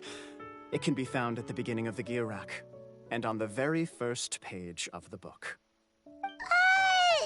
Paimon didn't follow all that, but basically, you're just saying that we need to put the key in and turn it all the way back? Exactly.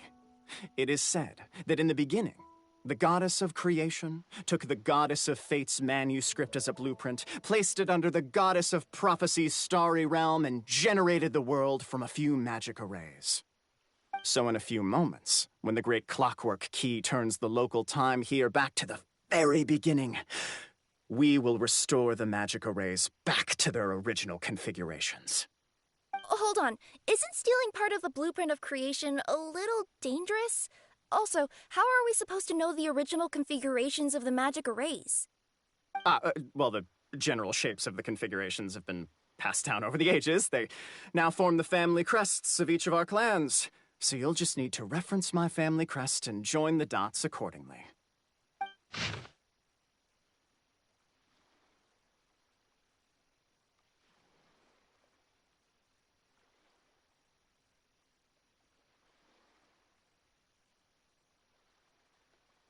Shape of Balor. So the shape of Balor is a Z, like a little Z.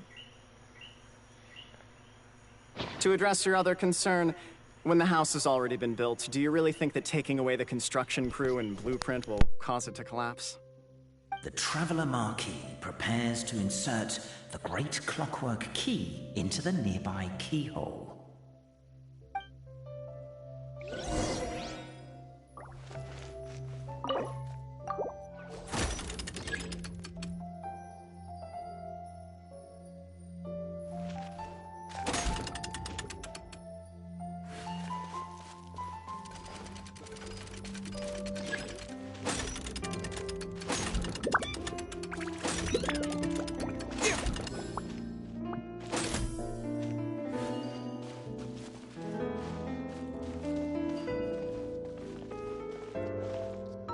I guess we should start here?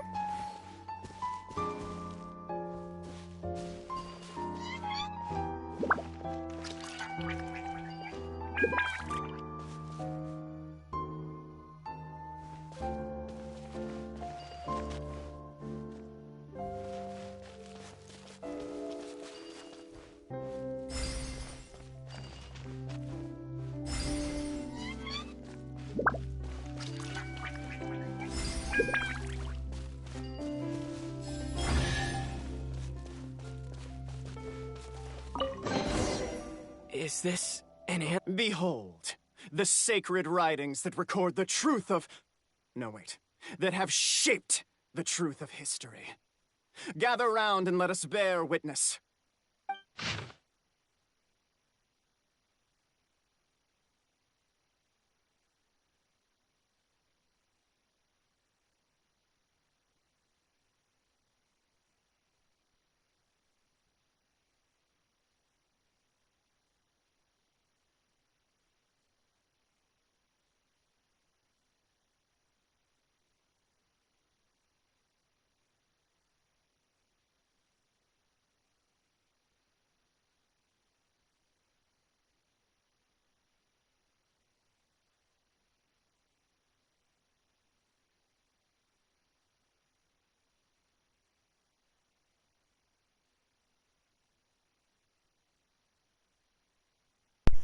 Yeah, I'm not reading through all that. Feast your eyes, rejoice, and cheer, for this is the unquestionable truth. Look at the signature. Nobody is capable of forging that. I don't believe it. So, all along, our histories have been false? Don't lose heart, Albizzi. It does not follow from his is true that ours are false. That might be the most bogus logic I've ever heard. But keep up the mental gymnastics, Boberano. I've been waiting for that look of jealousy on your face my whole life, and I'm gonna savor it. And yet, it seemed that this conundrum could indeed have more than one solution. Everyone agreed that there may be more than one truth. The party decided to visit the sacred sites of the other clans and see what their documents had to say. Isn't a narrator supposed to remain detached and objective? It feels like you're forcing a narrative agenda on us here. Well, whatever. I'm in a good mood. Let's do it. The instructions say to repeat the process 3 times, and besides, I'm looking forward to watching you both be sorely disappointed. Let's do my clan next. I'll lead the way. We'll need the key again, right? Let me see if I can pull it out. Yoink!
A reward on the road.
the party finds no pedestal in which to place the great clockwork key, only a locked door.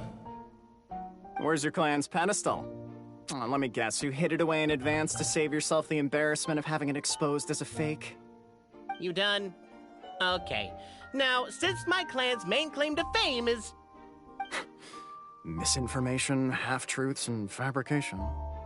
Ah, shut up, Cape. Shut up, Cape. I swear, if I wind up dead one day, the murderer was Bo Burano. Let those be my last words. My clan's claim to fame is that we outwitted the dragon of old and stole its treasure. Ergo, all articles of value that we own, including the pedestal for the clockwork key, lie behind that door. So, next step is open the door? Almost. There's one step before that. The door is protected by a smart interrogation system. We have to answer its questions, and if we get them wrong, we will alert law enforcement. Jeez. Well, do you at least know the answers? The correction fluid of time has dyed white the pages of the Book of Wisdom. No, I don't know the answers. But worry not, I had a quick word with the constabulary in advance. They'll ignore the alarm if we get the questions wrong, so answer without fear.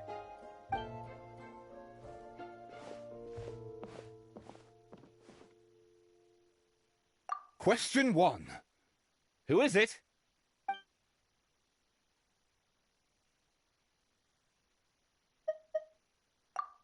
The great yokai, Nekomata in boots. And the trusty travel guide, Pixie! Travel guide. Trusty travel guide! Question 2. By which virtue did the ancients defeat the dragon?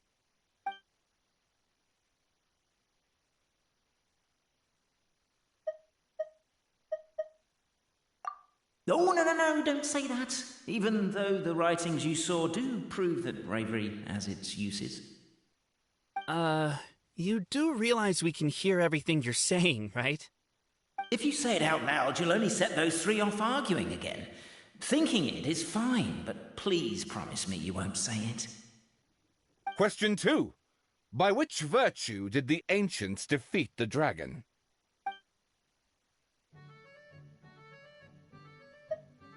If this is the right answer, I swear I'll... Correct! What?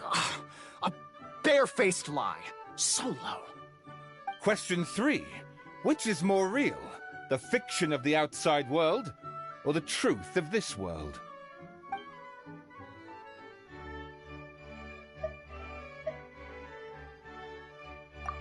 Hear, hear! Who can be sure that the outside world isn't just a dream, and that when the dreamer wakes up, they won't just find themselves inside a novel? There is no way to know, therefore both are equally real. All correct. You may have the key pedestal.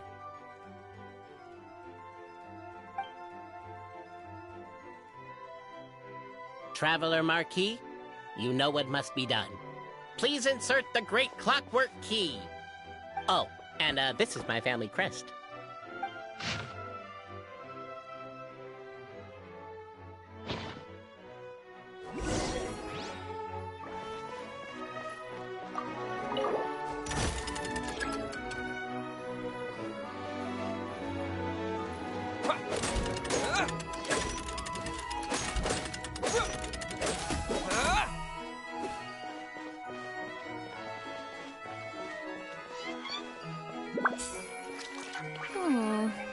Do we really need this one?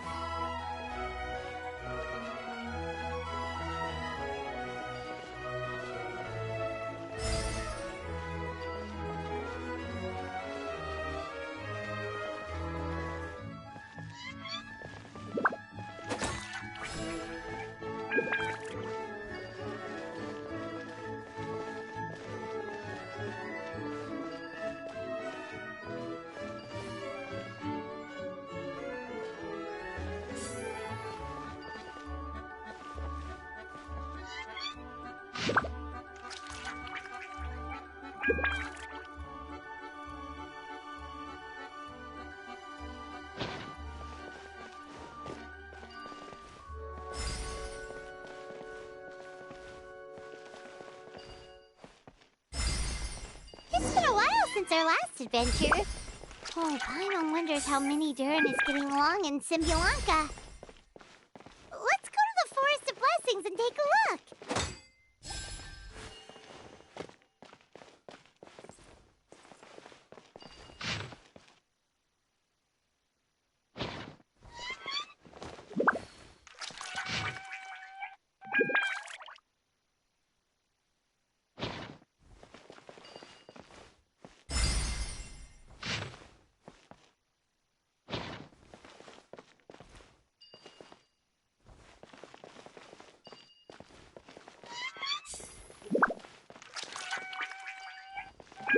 The Traveller Marquee draws a design that is practical and aesthetically pleasing in equal measure. One thing it is not, however, is correct. I think you should take another look at Bobarano's family crest and have another go.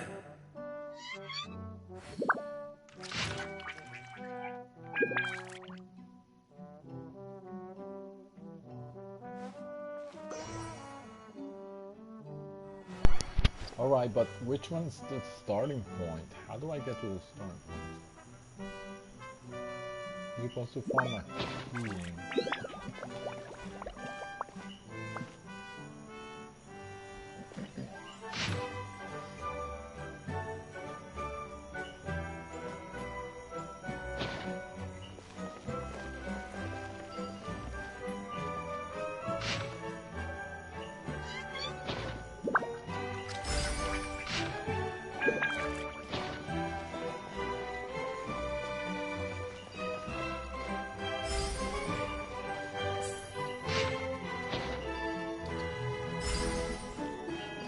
Are you, gonna try again?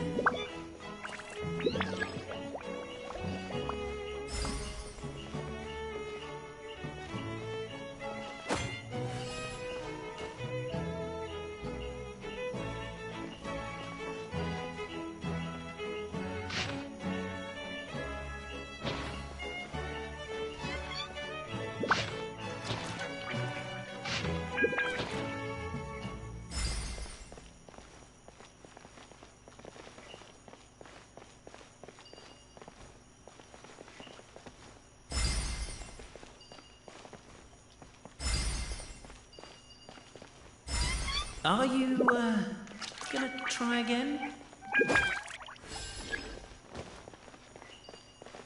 Okay, so this one's correct.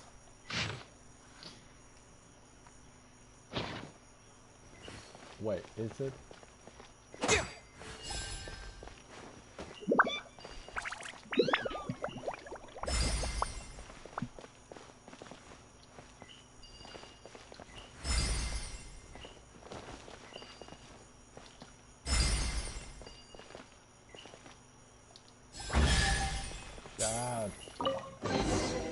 Is this an answer? Now, let me see what elaborate fiction the Clan of Wisdom was able to conjure up. If anyone's listening, I would like to submit these as my last words. I surrender. I'm the one who murdered Cappy.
Look! Look! My My clan's history is true as well! Ah, there's that same unforgeable signature again, right here!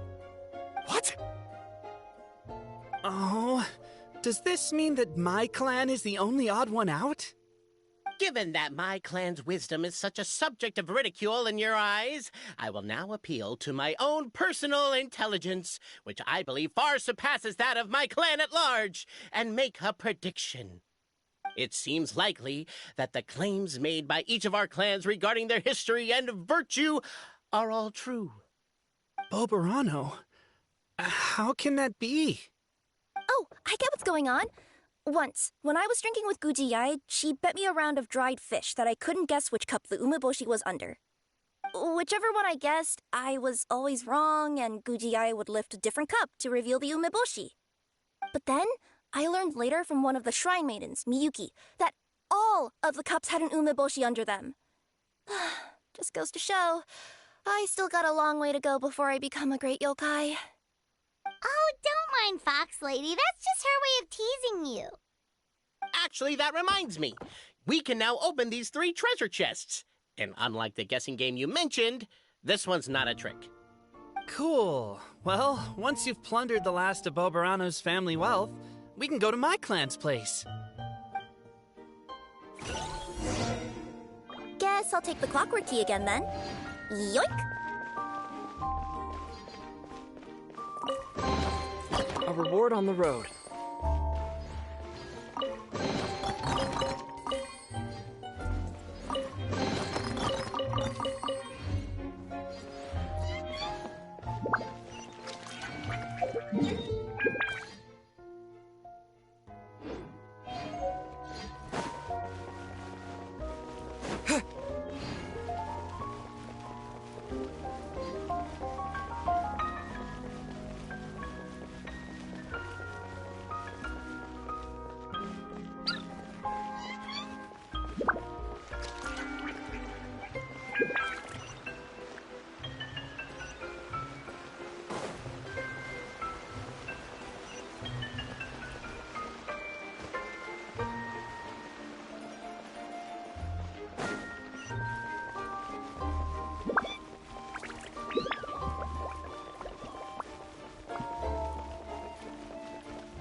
The cohort of truth seekers followed Albizzi to his clan's sacred site. They arrived to the site of a giant guard towering over them. Up ahead is my clan's gigantified guard. He can be a little pig-headed, and he's incredibly strong. Your weapons won't even scratch him. Wait, but wasn't Kappei's clan the one that's all about strength? So, what do you guys believe in then? Oh, the guard is one of Kappei's people. Size is a coveted trait in the clan of strength, after all. Mine is the clan of empathy, and our key contribution is growth serum. What's empathetic about that?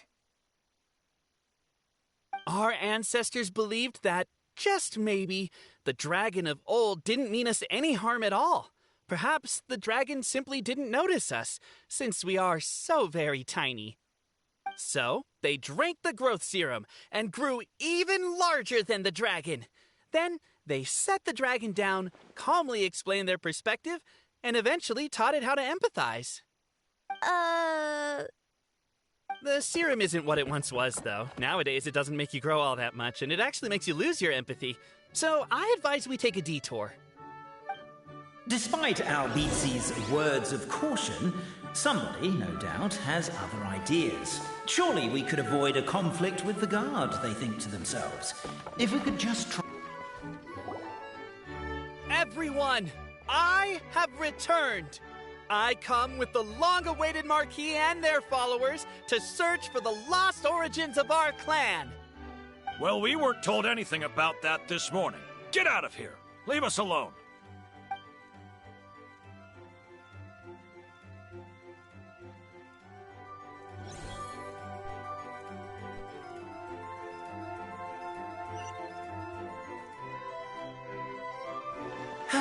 You and Albizzi only wanted to strike up a conversation with the guard. But since greeting you wasn't one of the items included in today's schedule, the relationship quickly soured.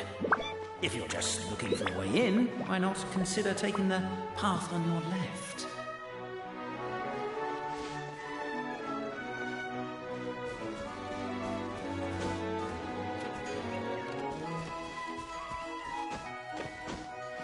Why is my own clan treating me like a villain?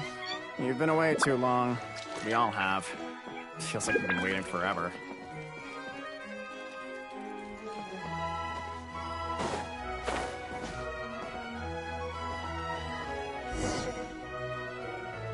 We should be getting close. Why is this place so full of junk?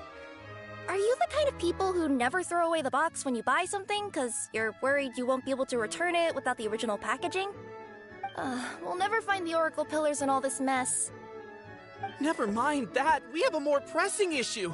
It seems there's a slight problem with my clan's family crest.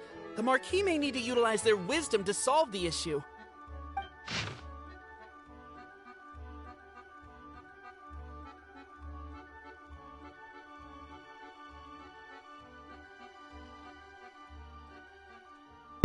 I see the lines connected, so there's a gap between the middle and the bottom points, but everything else is connected.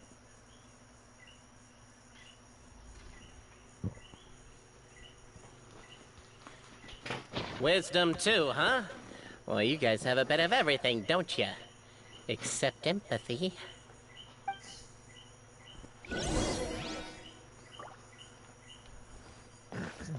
Over here! Yes! Keep the noise down! We don't want to alert the guard.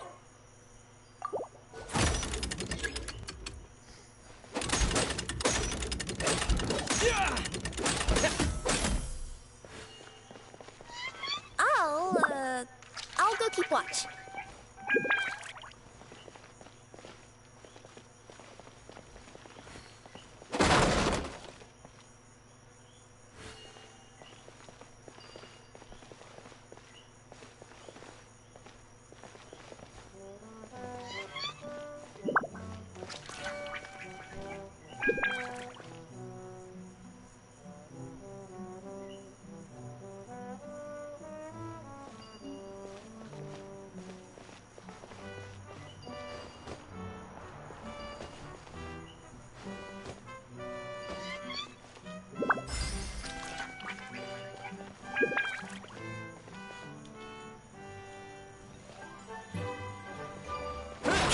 Can't you destroy the boxes a little more quietly?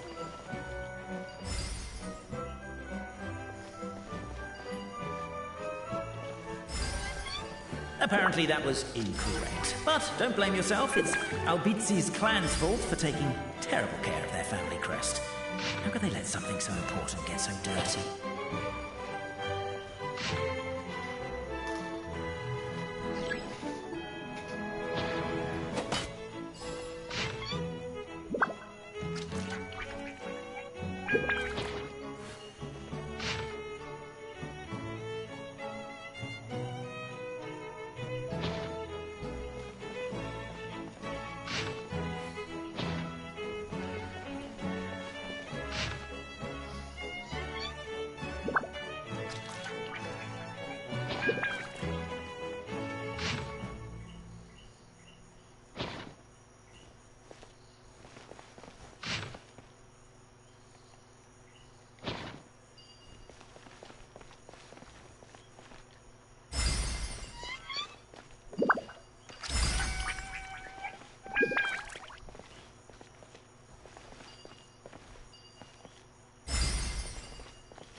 Apparently that was incorrect. But don't blame yourself, it's Albizi's clan's fault for taking terrible care of their family crest.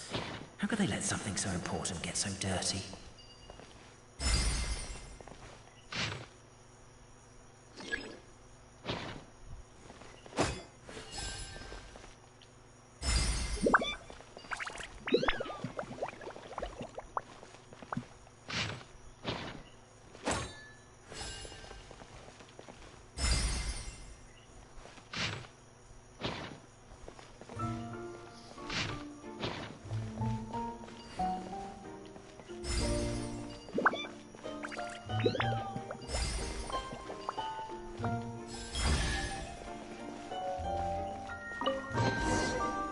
A reward on the road. This is the last one.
The signature. So it's true. Empathy is one of the founding virtues of Constellation Metropole, too. Just as we suspected, all three are the truth. Okay. Well, this is a lot to process. I feel a little empty inside. Yes, we found the truth, but there's too much truth. I get you. It's like in Inazuma, when there were only 6 books in the Mirage Warrior series, it was really popular. But by the time book number 88 came out, nobody wanted to read it. They'd all lost interest. A brief moment of joy is drowned out by a growing feeling of melancholy. But perhaps there is a glimmer of hope to be found too? Anyone? Anyone? All right, I'll say it. How is it the case that these 3 versions of history can all be true at once? That's exactly what Paimon was wondering, but Boborano kind of already explained it away earlier. So Paimon was worried she'd look stupid for asking the question. It's not a stupid question at all, my dear little pixie. While I did postulate that different truths may coexist, there is an issue when it comes to these 3 truths in particular. The problem is, all 3 truths are the history of the exact same thing, namely the dragon and the Metropole's origins. Yet all 3 bear the signature, showing that they're genuine.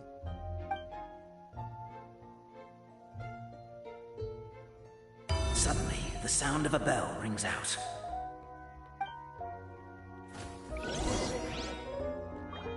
The bell! It rang once! What does that mean again? Ah, yes! Highest level of emergency! Everyone, to the main entrance! Stat! Bring all the glue traps and place them outside the gates! The whole city is on the lookout, and there's only one way out. It's the path right in front of you.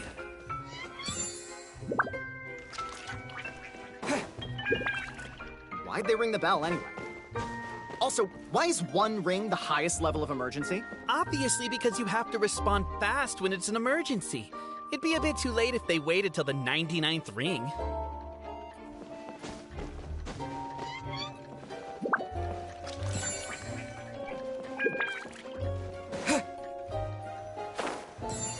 They're outside! After them!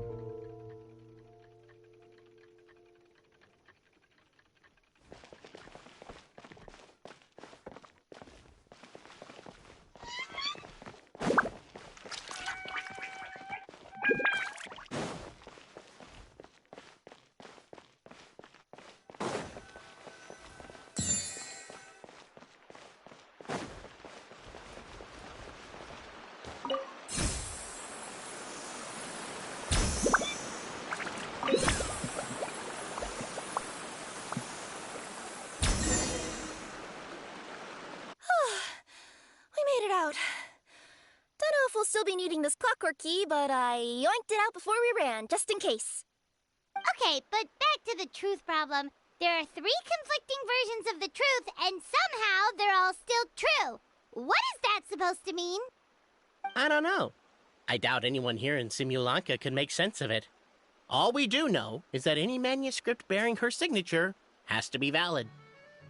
Well, she is the goddess of fate, the creator of all this. And all these manuscripts are her grand design. The reason we argued about who was right was that we didn't know enough about the truth of the past. But now we have the truth. So we just have to accept it. As surely as we will follow the clockwork path designed for us, so is this the course that history has taken. It is clear and incontrovertible. We will never argue again. Thank you all. Is that all there is to it? Is this where the decision made at the first crossroads of destiny has led us to? A pointlessly happy ending? Overthinking it would be equally pointless. Well, that's enough for one day. Time to take a break. Could you be any more cryptic? You're planning something. Paimon knows it. Whatever happens, today was a breakthrough in my journey of discovery. I will go back and share it with my clan. Me too. And me. Let's leave it there for today, then.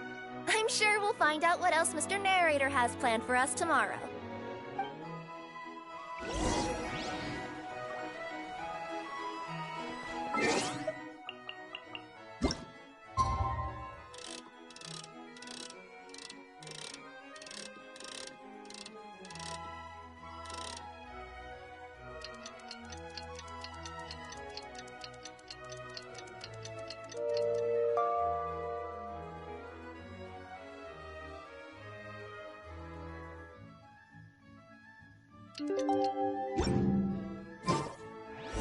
What a beautiful day, thought the traveller before he was overcome by a creeping sense of foreboding. The voice in his head grew louder. Must go to Pendulum Lane.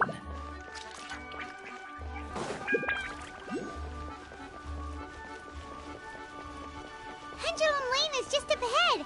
Something must have happened here after all. Everyone's crowded around.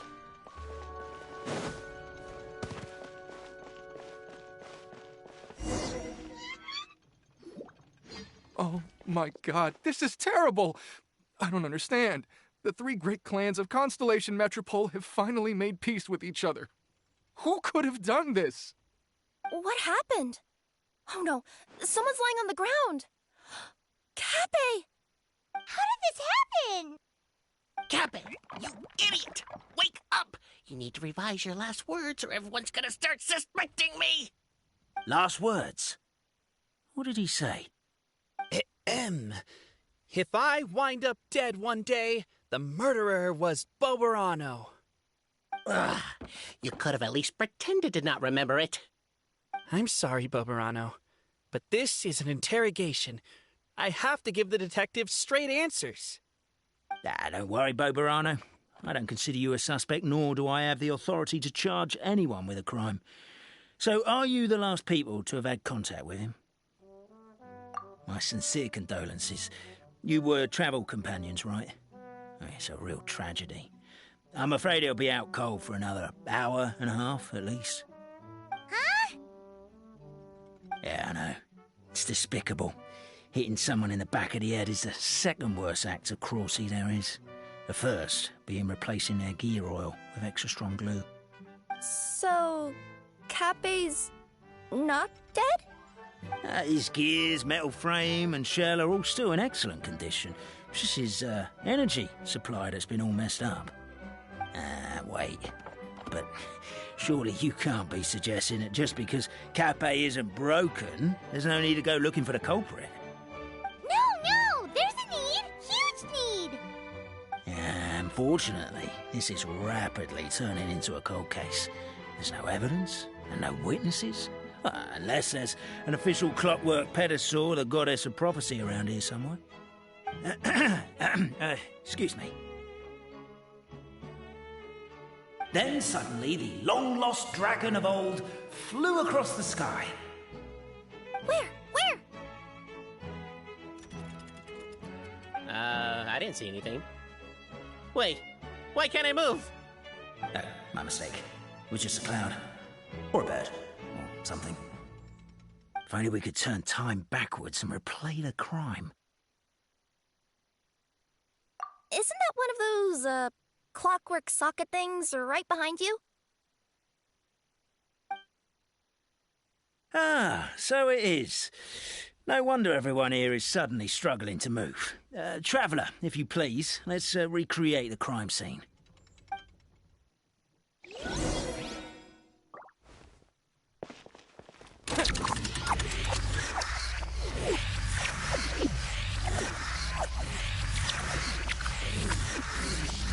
The crime scene's too chaotic. I can't make heads or tails of it.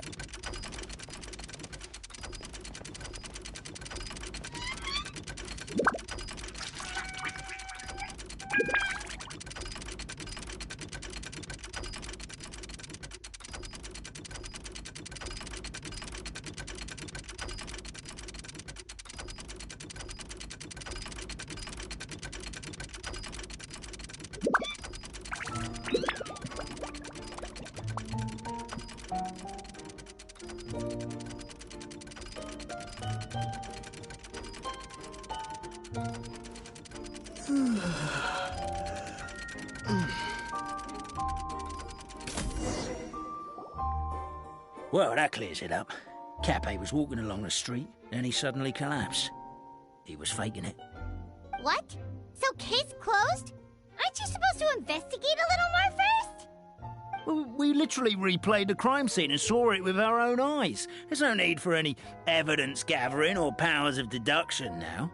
And besides, maybe the truth is inherently strange by nature.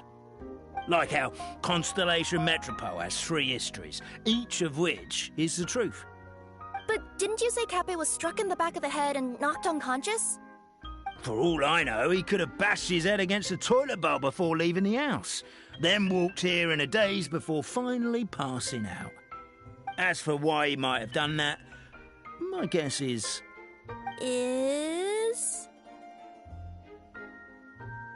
With the Supreme Clan question left unanswered and the tension in Constellation Metropole suddenly wiped away, he was looking to create a new source of conflict. Only then would the city feel alive again. Do we really think he's capable of that, though? Sounds like a pretty complicated conspiracy for the average Simulanka resident. Traveler, something about the crime scene isn't sitting right with me. It just seems unnatural. Also, anything outside of the immediate area won't have appeared in the replay.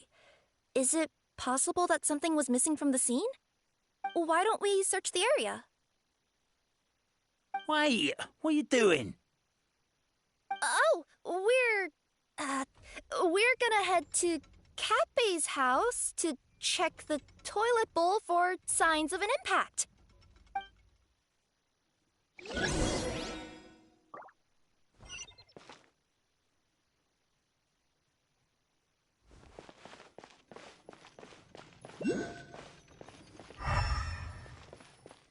A pickaxe? What is it doing all the way down here? There's gotta be a story behind it. Let's take it.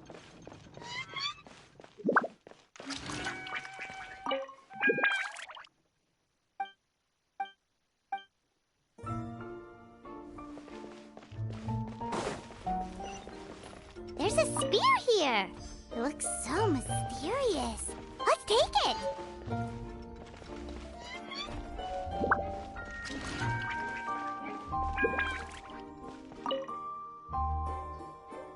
Hello there. Have you seen my spear by any chance? Someone was shouting about a dragon a minute ago, and I instinctively threw it into the sky. Yeah.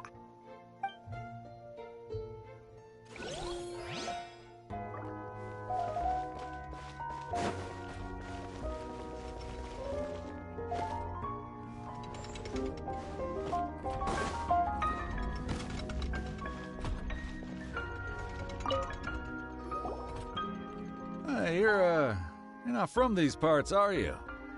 Just visiting? Yep, that's right. Why? What's up? Ah, well, I was gonna offer you a great job in the Toitanium mines. A safe and secure working environment. Doesn't sound very safe. At least not as safe as being a courier. To keep the titanium ore intact, we use specially designed pickaxes that can't cut through it. Even if you struck a person with it, it wouldn't so much as leave a scratch. And in terms of labor intensity, the work has been rated as Class 2 physical labor by a reputable organization. Even cats can do it. I'm not... Never mind. I give up. Welcome to Paimon's world. Mind you, I don't know what happened today, but somehow a pickaxe has gone missing. Maybe one of the giant guards broke it down, so someone took it to perform a rapid resuscitation procedure. Sounds pretty brutal for a first aid technique. Still, a missing pickaxe. Huh. Is it just me, Traveler, or does it seem kinda suspicious?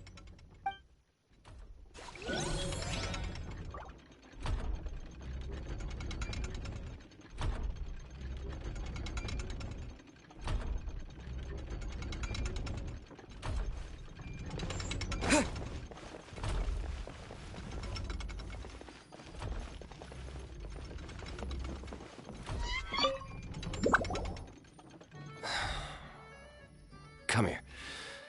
Whatever it is you were looking to buy, please do come back tomorrow. It's just, I have to close early today. A bottle of growth serum has gone missing. If someone's stolen it with the intention of harming others, the consequences could be disastrous. There's a whole investigation into it, so I gotta close the shop while I do an inventory count. If it turns out I'm wrong and I miscounted, I could be charged with filing a false report and disturbing the peace.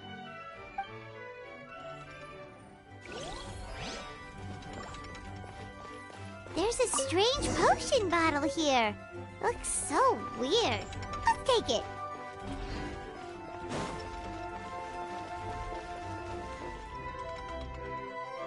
Let's say one of these was the weapon used in the assault.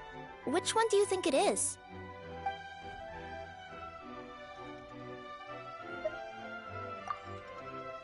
If so, there's no way his head would still be in such good shape. He'd have a big dent in the back.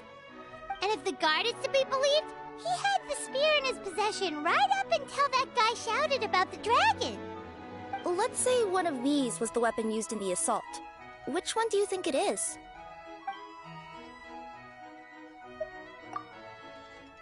If it was the pickaxe, Cappy sure is lucky it's not still lodged in his head. Actually, you're wrong there, Paimon. The foreman at the mine was just saying, this kind of pickaxe is designed not to damage titanium, so it couldn't cause any superficial damage to residents here. But you could probably knock someone out if you hit them hard enough, and it wouldn't leave a scratch. Let's take this back to the crime scene and replay it one more time. Ah, you're back. How was the toilet at Cape's house? Toilet? What about it? Oh, yeah, forget that. What's this about? What are you trying to say? We thought the way Cape fell looked odd, so we searched the area for suspicious items and found this. It could have been deliberately placed out of range of the crime scene so it wouldn't show up when we replayed it. Now we've retrieved it, we were gonna replay it again. You don't mind, do you? Oh, I just remembered I forgot to turn off the clockwork switch in my kitchen. Yeah, I think I'll just, Oh, no, you stay right there.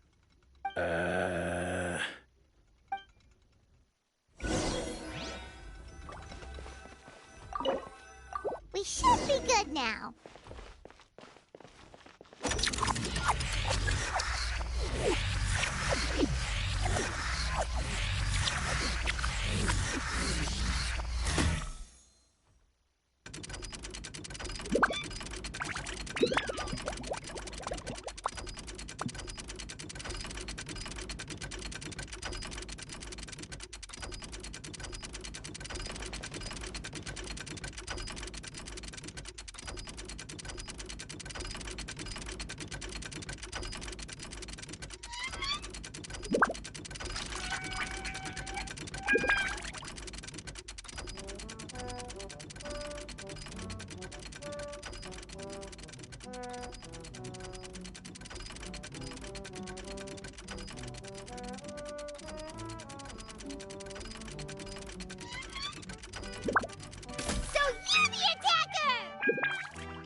So, it was you!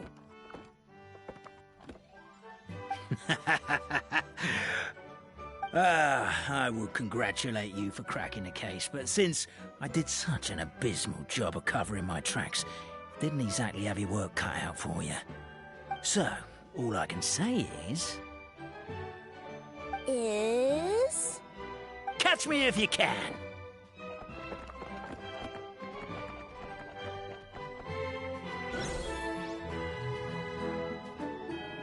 We have a runner!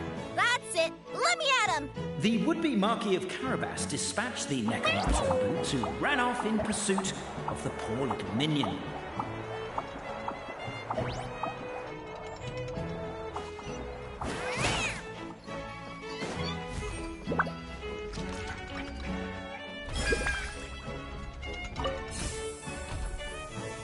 The minion's poor little lower back was protesting painfully against the intense physical activity. He decided to take the elevator, giving him a moment to catch his breath. Really? His lower back asked. But the minion had no other choice. He resolved to make the jump down.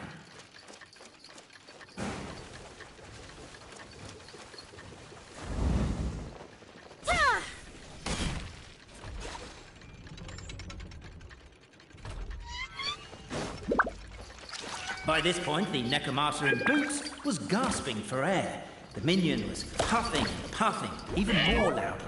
But we'll ignore that. I'm not! Don't underestimate the gold-level courier of the Komania Express!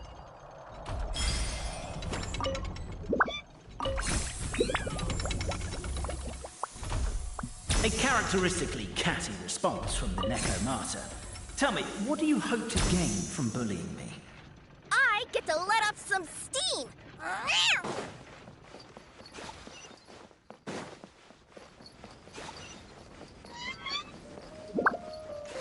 Ha-ha! You fell into my trap! In fact, all the glue in this world is created by me, using my narrator powers. I make it and the residents just gather what they need. Rats! Oh, I'm so jealous of you guys right now. You can just jump out of your shoes and start running, but Wait, I'm wearing boots this time. Yeah! The unnamed minion made a last-ditch escape attempt. Began his long climb, up the wall, the tall wall. He began his long climb up the tall wall. Do you call that a tall wall? In Urgent Neko parcel mode, I'm beat. I surrender.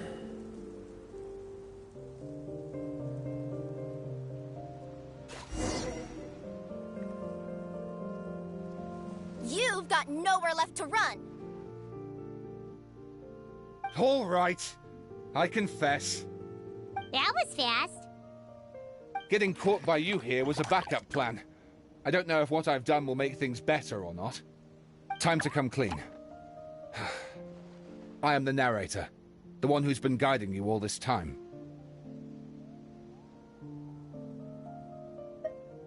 You're overdoing it a little bit there. Anyway, I only did what I did because... Why are you suddenly spilling the beans? I poured my heart and soul into all this. I was worried you wouldn't ask. The truth is, I was one of the first conscious beings ever made by the goddess of creation. And I've known for a long time that this whole world is just a fairy tale written by the goddess of fate. I know they say that fairy tales are just made up for kids to read, but I refuse to believe that fairy tales are just fictional stories and nothing more. The reason why Constellation Metropole has 3 origin stories is that the Goddess of Fate wrote 3 drafts and couldn't decide which one she liked best. Then her cat trod all over them, and they all got crumpled together, so the 3 worlds just sort of folded into one. The Goddess of Fate was torn between them anyway, since she couldn't decide which ending was best for the dragon or the kids. So when she saw what the cat had done, she simply decided to go with all 3. Who'd have thought? Well, what does any of this have to do with what you did? You're not a fictional character, so you couldn't hope to understand my sorrow. Honestly, I don't think there's anyone in all of Simulanka who would understand.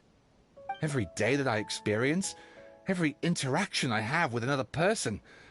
Is it really all just a work of fiction? The only reason the 3 great clans wanted to find out the truth was for the pointless task of electing the supreme clan. I thought that once they'd learned the truth, it might make them curious enough to investigate further. But as it turned out, they just accepted it and carried on living the same old lives. I have to motivate them to keep looking for answers now that they think they've learned the truth. I have to make them uncomfortable with the superficial explanation that they took at face value. And I have to figure out, once and for all, while you real people from the outside world are still here, are we real? Aww. That's my full confession. Time for you to take me back. I'm guessing I'll probably be forced to make a public apology, then sentenced to half a day in solitary confinement. I definitely deserve half a day. Oh, also, pass this message on to Cape, Bobarano, and Albizzi, if you could. The Great Clockwork Key was originally put in place jointly by the ancestors of the 3 clans. If the 3 of them had any ability to cooperate whatsoever, they'd have been able to remove it by themselves. Over all these years, not once have they ever tried removing it together. Oh, my poor child. There's one thing you've been mistaken about this whole time. Ah! Whose voice is that? Detective? Was that you? Your voice acting's actually pretty good. The reason fairy tales are suitable for children is that they help them to understand the world. Fairy tales may be works of fiction, but at their heart lies an internal logic that is undoubtedly real-world truth in a condensed form. Perhaps they simplify good and evil, and perhaps they hide the darkness in metaphors. But let there be no doubt. The world within fairy tales is as real as can be. And by extension, you and your compatriots are also real. Goddess! Is it really you? The line that separates footnotes from narrative can never be crossed. Never the two shall meet. This is why you have never heard my voice before. But now you wish to break free from the story, and there's a cat nearby, so you can hear my echo. Necromora! Just your echo?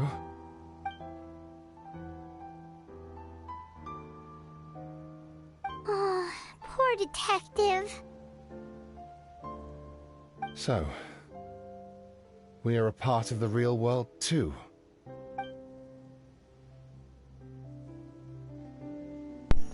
That goddess is, I believe it's the one that's dead. The mother of the dragon.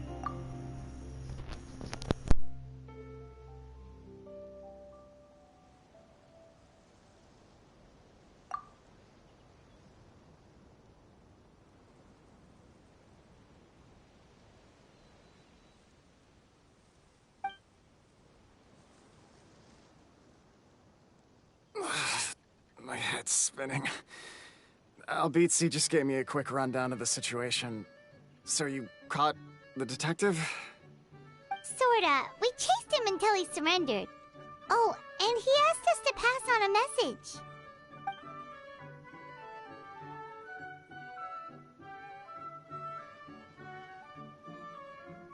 message. Does he really think we didn't try that? 'Cause we did, after 6 months in that place. Ah, that was my bad. I thought it was a stupid idea at the time, so I didn't really exert myself. I also sort of stopped trying after 3 years. Never mind. I'm partly to blame as well. On the second attempt, I just hugged the key and pretended like I was pulling as hard as I could. You guys are so lazy. My granny's neighbor's pet cat has nothing on you, and it spends all day, every day sunbathing. Anyway, you said you heard the voice of the Goddess of Fate at the end? That's amazing. There is a world beyond our own after all. What would you guys say to taking a trip to the outside world sometime. Otherwise, I got bashed in the back of the head for nothing. Depends. Do either of you know how to get there? But yes, I agree we should go. And not invite the detective, just to annoy him. But maybe the reason we've never worried about whether we're real or not is that, unlike him, we weren't there to witness the creation of this world. We've never had any reason to doubt that we're real. If someone ever convinced me that these delightful dimwits, Cappe and Albizzi, weren't real, oh, I'd be devastated.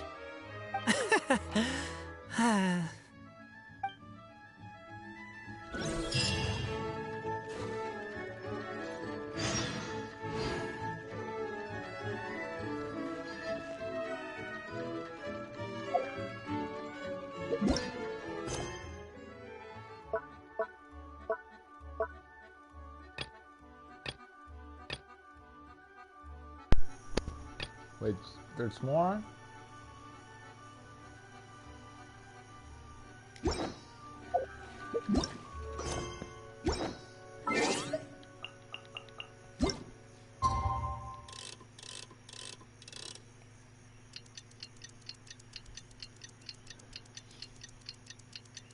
How much more there is?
The wind rises.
So that was it?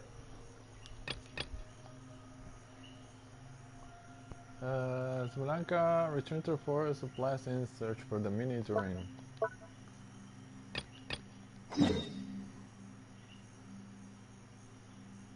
Oh, and this was just so pretty much, wait, I didn't unlock this, so I pretty much have everything unlocked.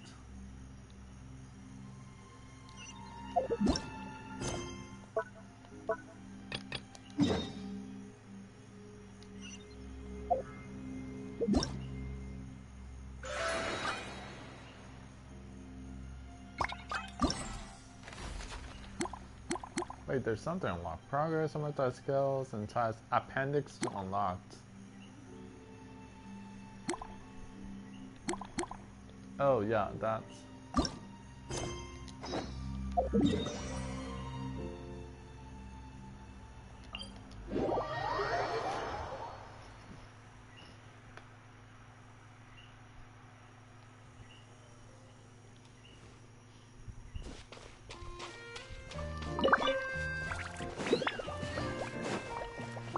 Let's go to a celebration.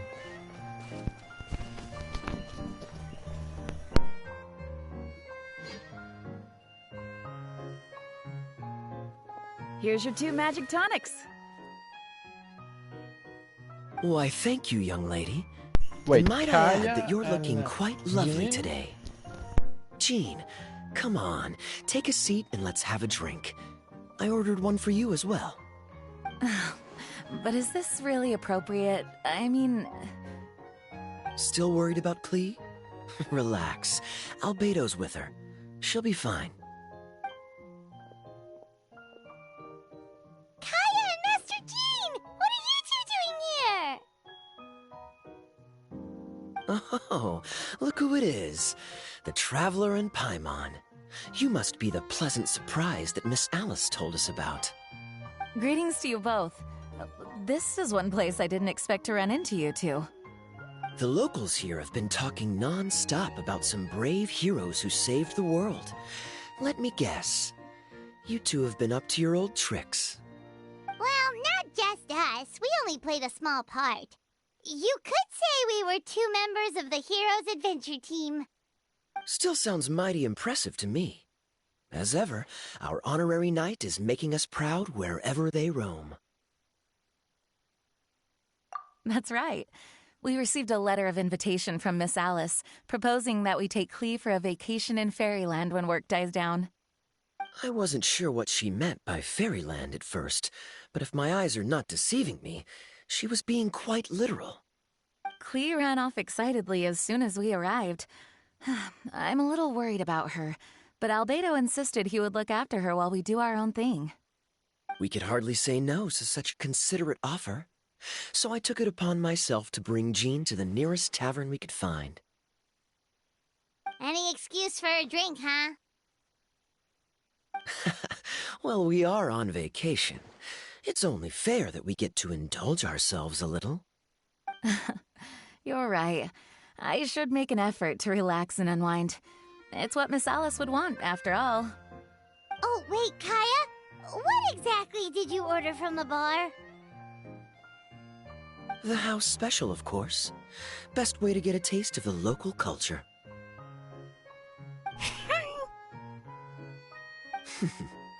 Why are you making that face, Paimon? Nothing. I was just perpetually amused by your lifestyle, that's all. Go on, drink up. Something tells me I need to tread carefully here. Let's see, it's got a lovely color, but how about the taste? Ah.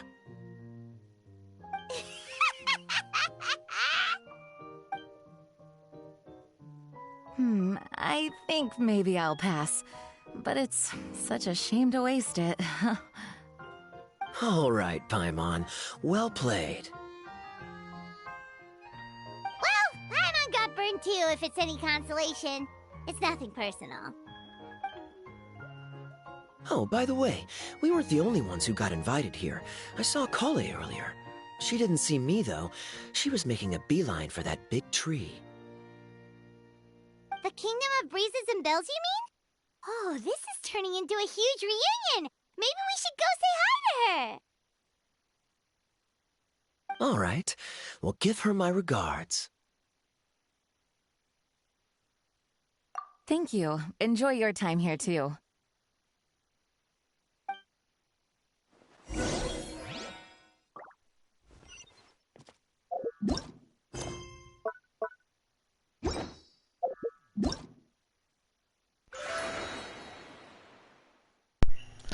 Wow, for an aftermath story, it's kind of long.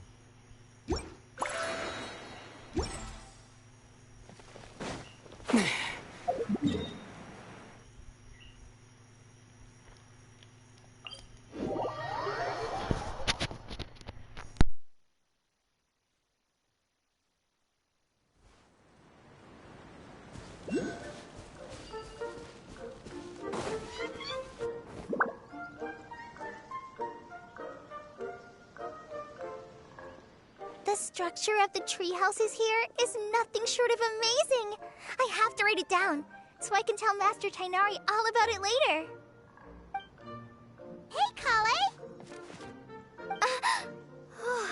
You scared me. Traveler and Paimon? You got invited here too? Yep. Well, they sort of skipped the invitation part, but anyway, what you doing out here? Something caught your eye? Oh, yeah. I'm trying to observe and summarize the structures of the trees here, and also the animals that live here. Well, the residents, I guess? I still can't get over the fact that they're all someone's origami handiwork. Once a forest ranger, always a forest ranger, huh? Not sure you'll be able to apply much of what you learn here back home, though. With this being a magical world and everything. What? Over there, by the giant footprint. Have those houses always been there? Oh, those? The local flying squirrels told me that they were built by a small dragon and some guy wearing a hat. Oh, that must have been Minnie Durin and Hat Guy. Any idea where they went?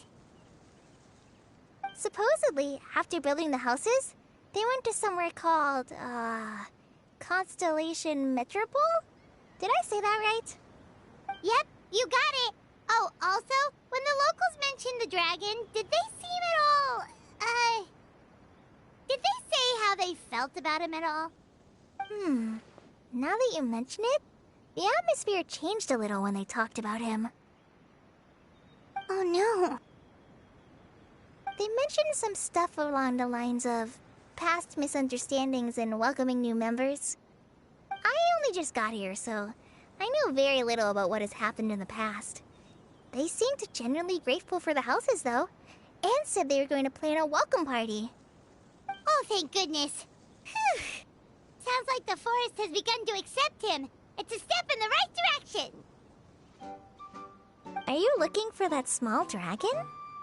Yeah, he's a new friend we made after we arrived here. No way! Really? I'm getting more and more interested in your story. No. I've got to save it for next time. For now, I've got to make the most out of my time in this wonderful world. Oh, there's no rush. Just take it slow and enjoy yourself. Like Kaya. Oh, he sends his regards, by the way. Oh, Mr. Kaya is here too? Then I've got to go say hi to him. Well, right now he's at the tavern and he probably won't be leaving until he's drunk. Not that he'll ever reach that point because his alcohol tolerance is so high. Basically, it's Kaya. You know where to find him.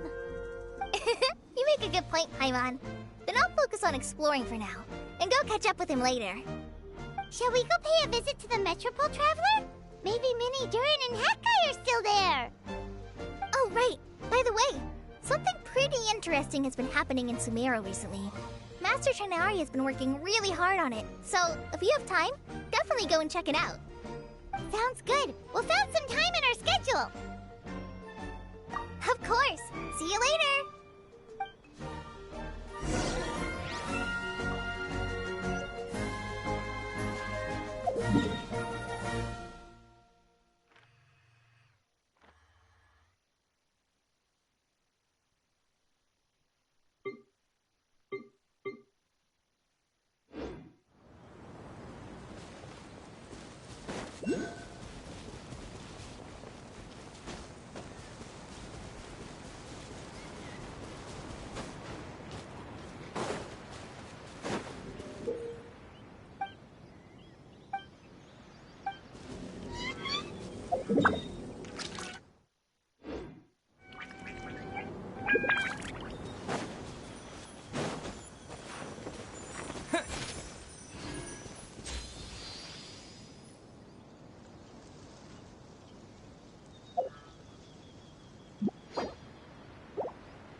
My bad.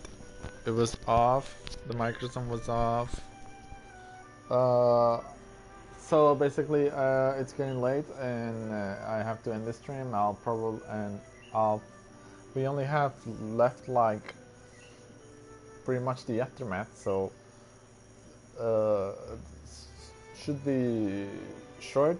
So I'll be ending it tomorrow. Unless there's an emergency, I'll be here tomorrow. So I'll be seeing you tomorrow. Thank you so much for watching and staying until the end of this stream. Bye bye.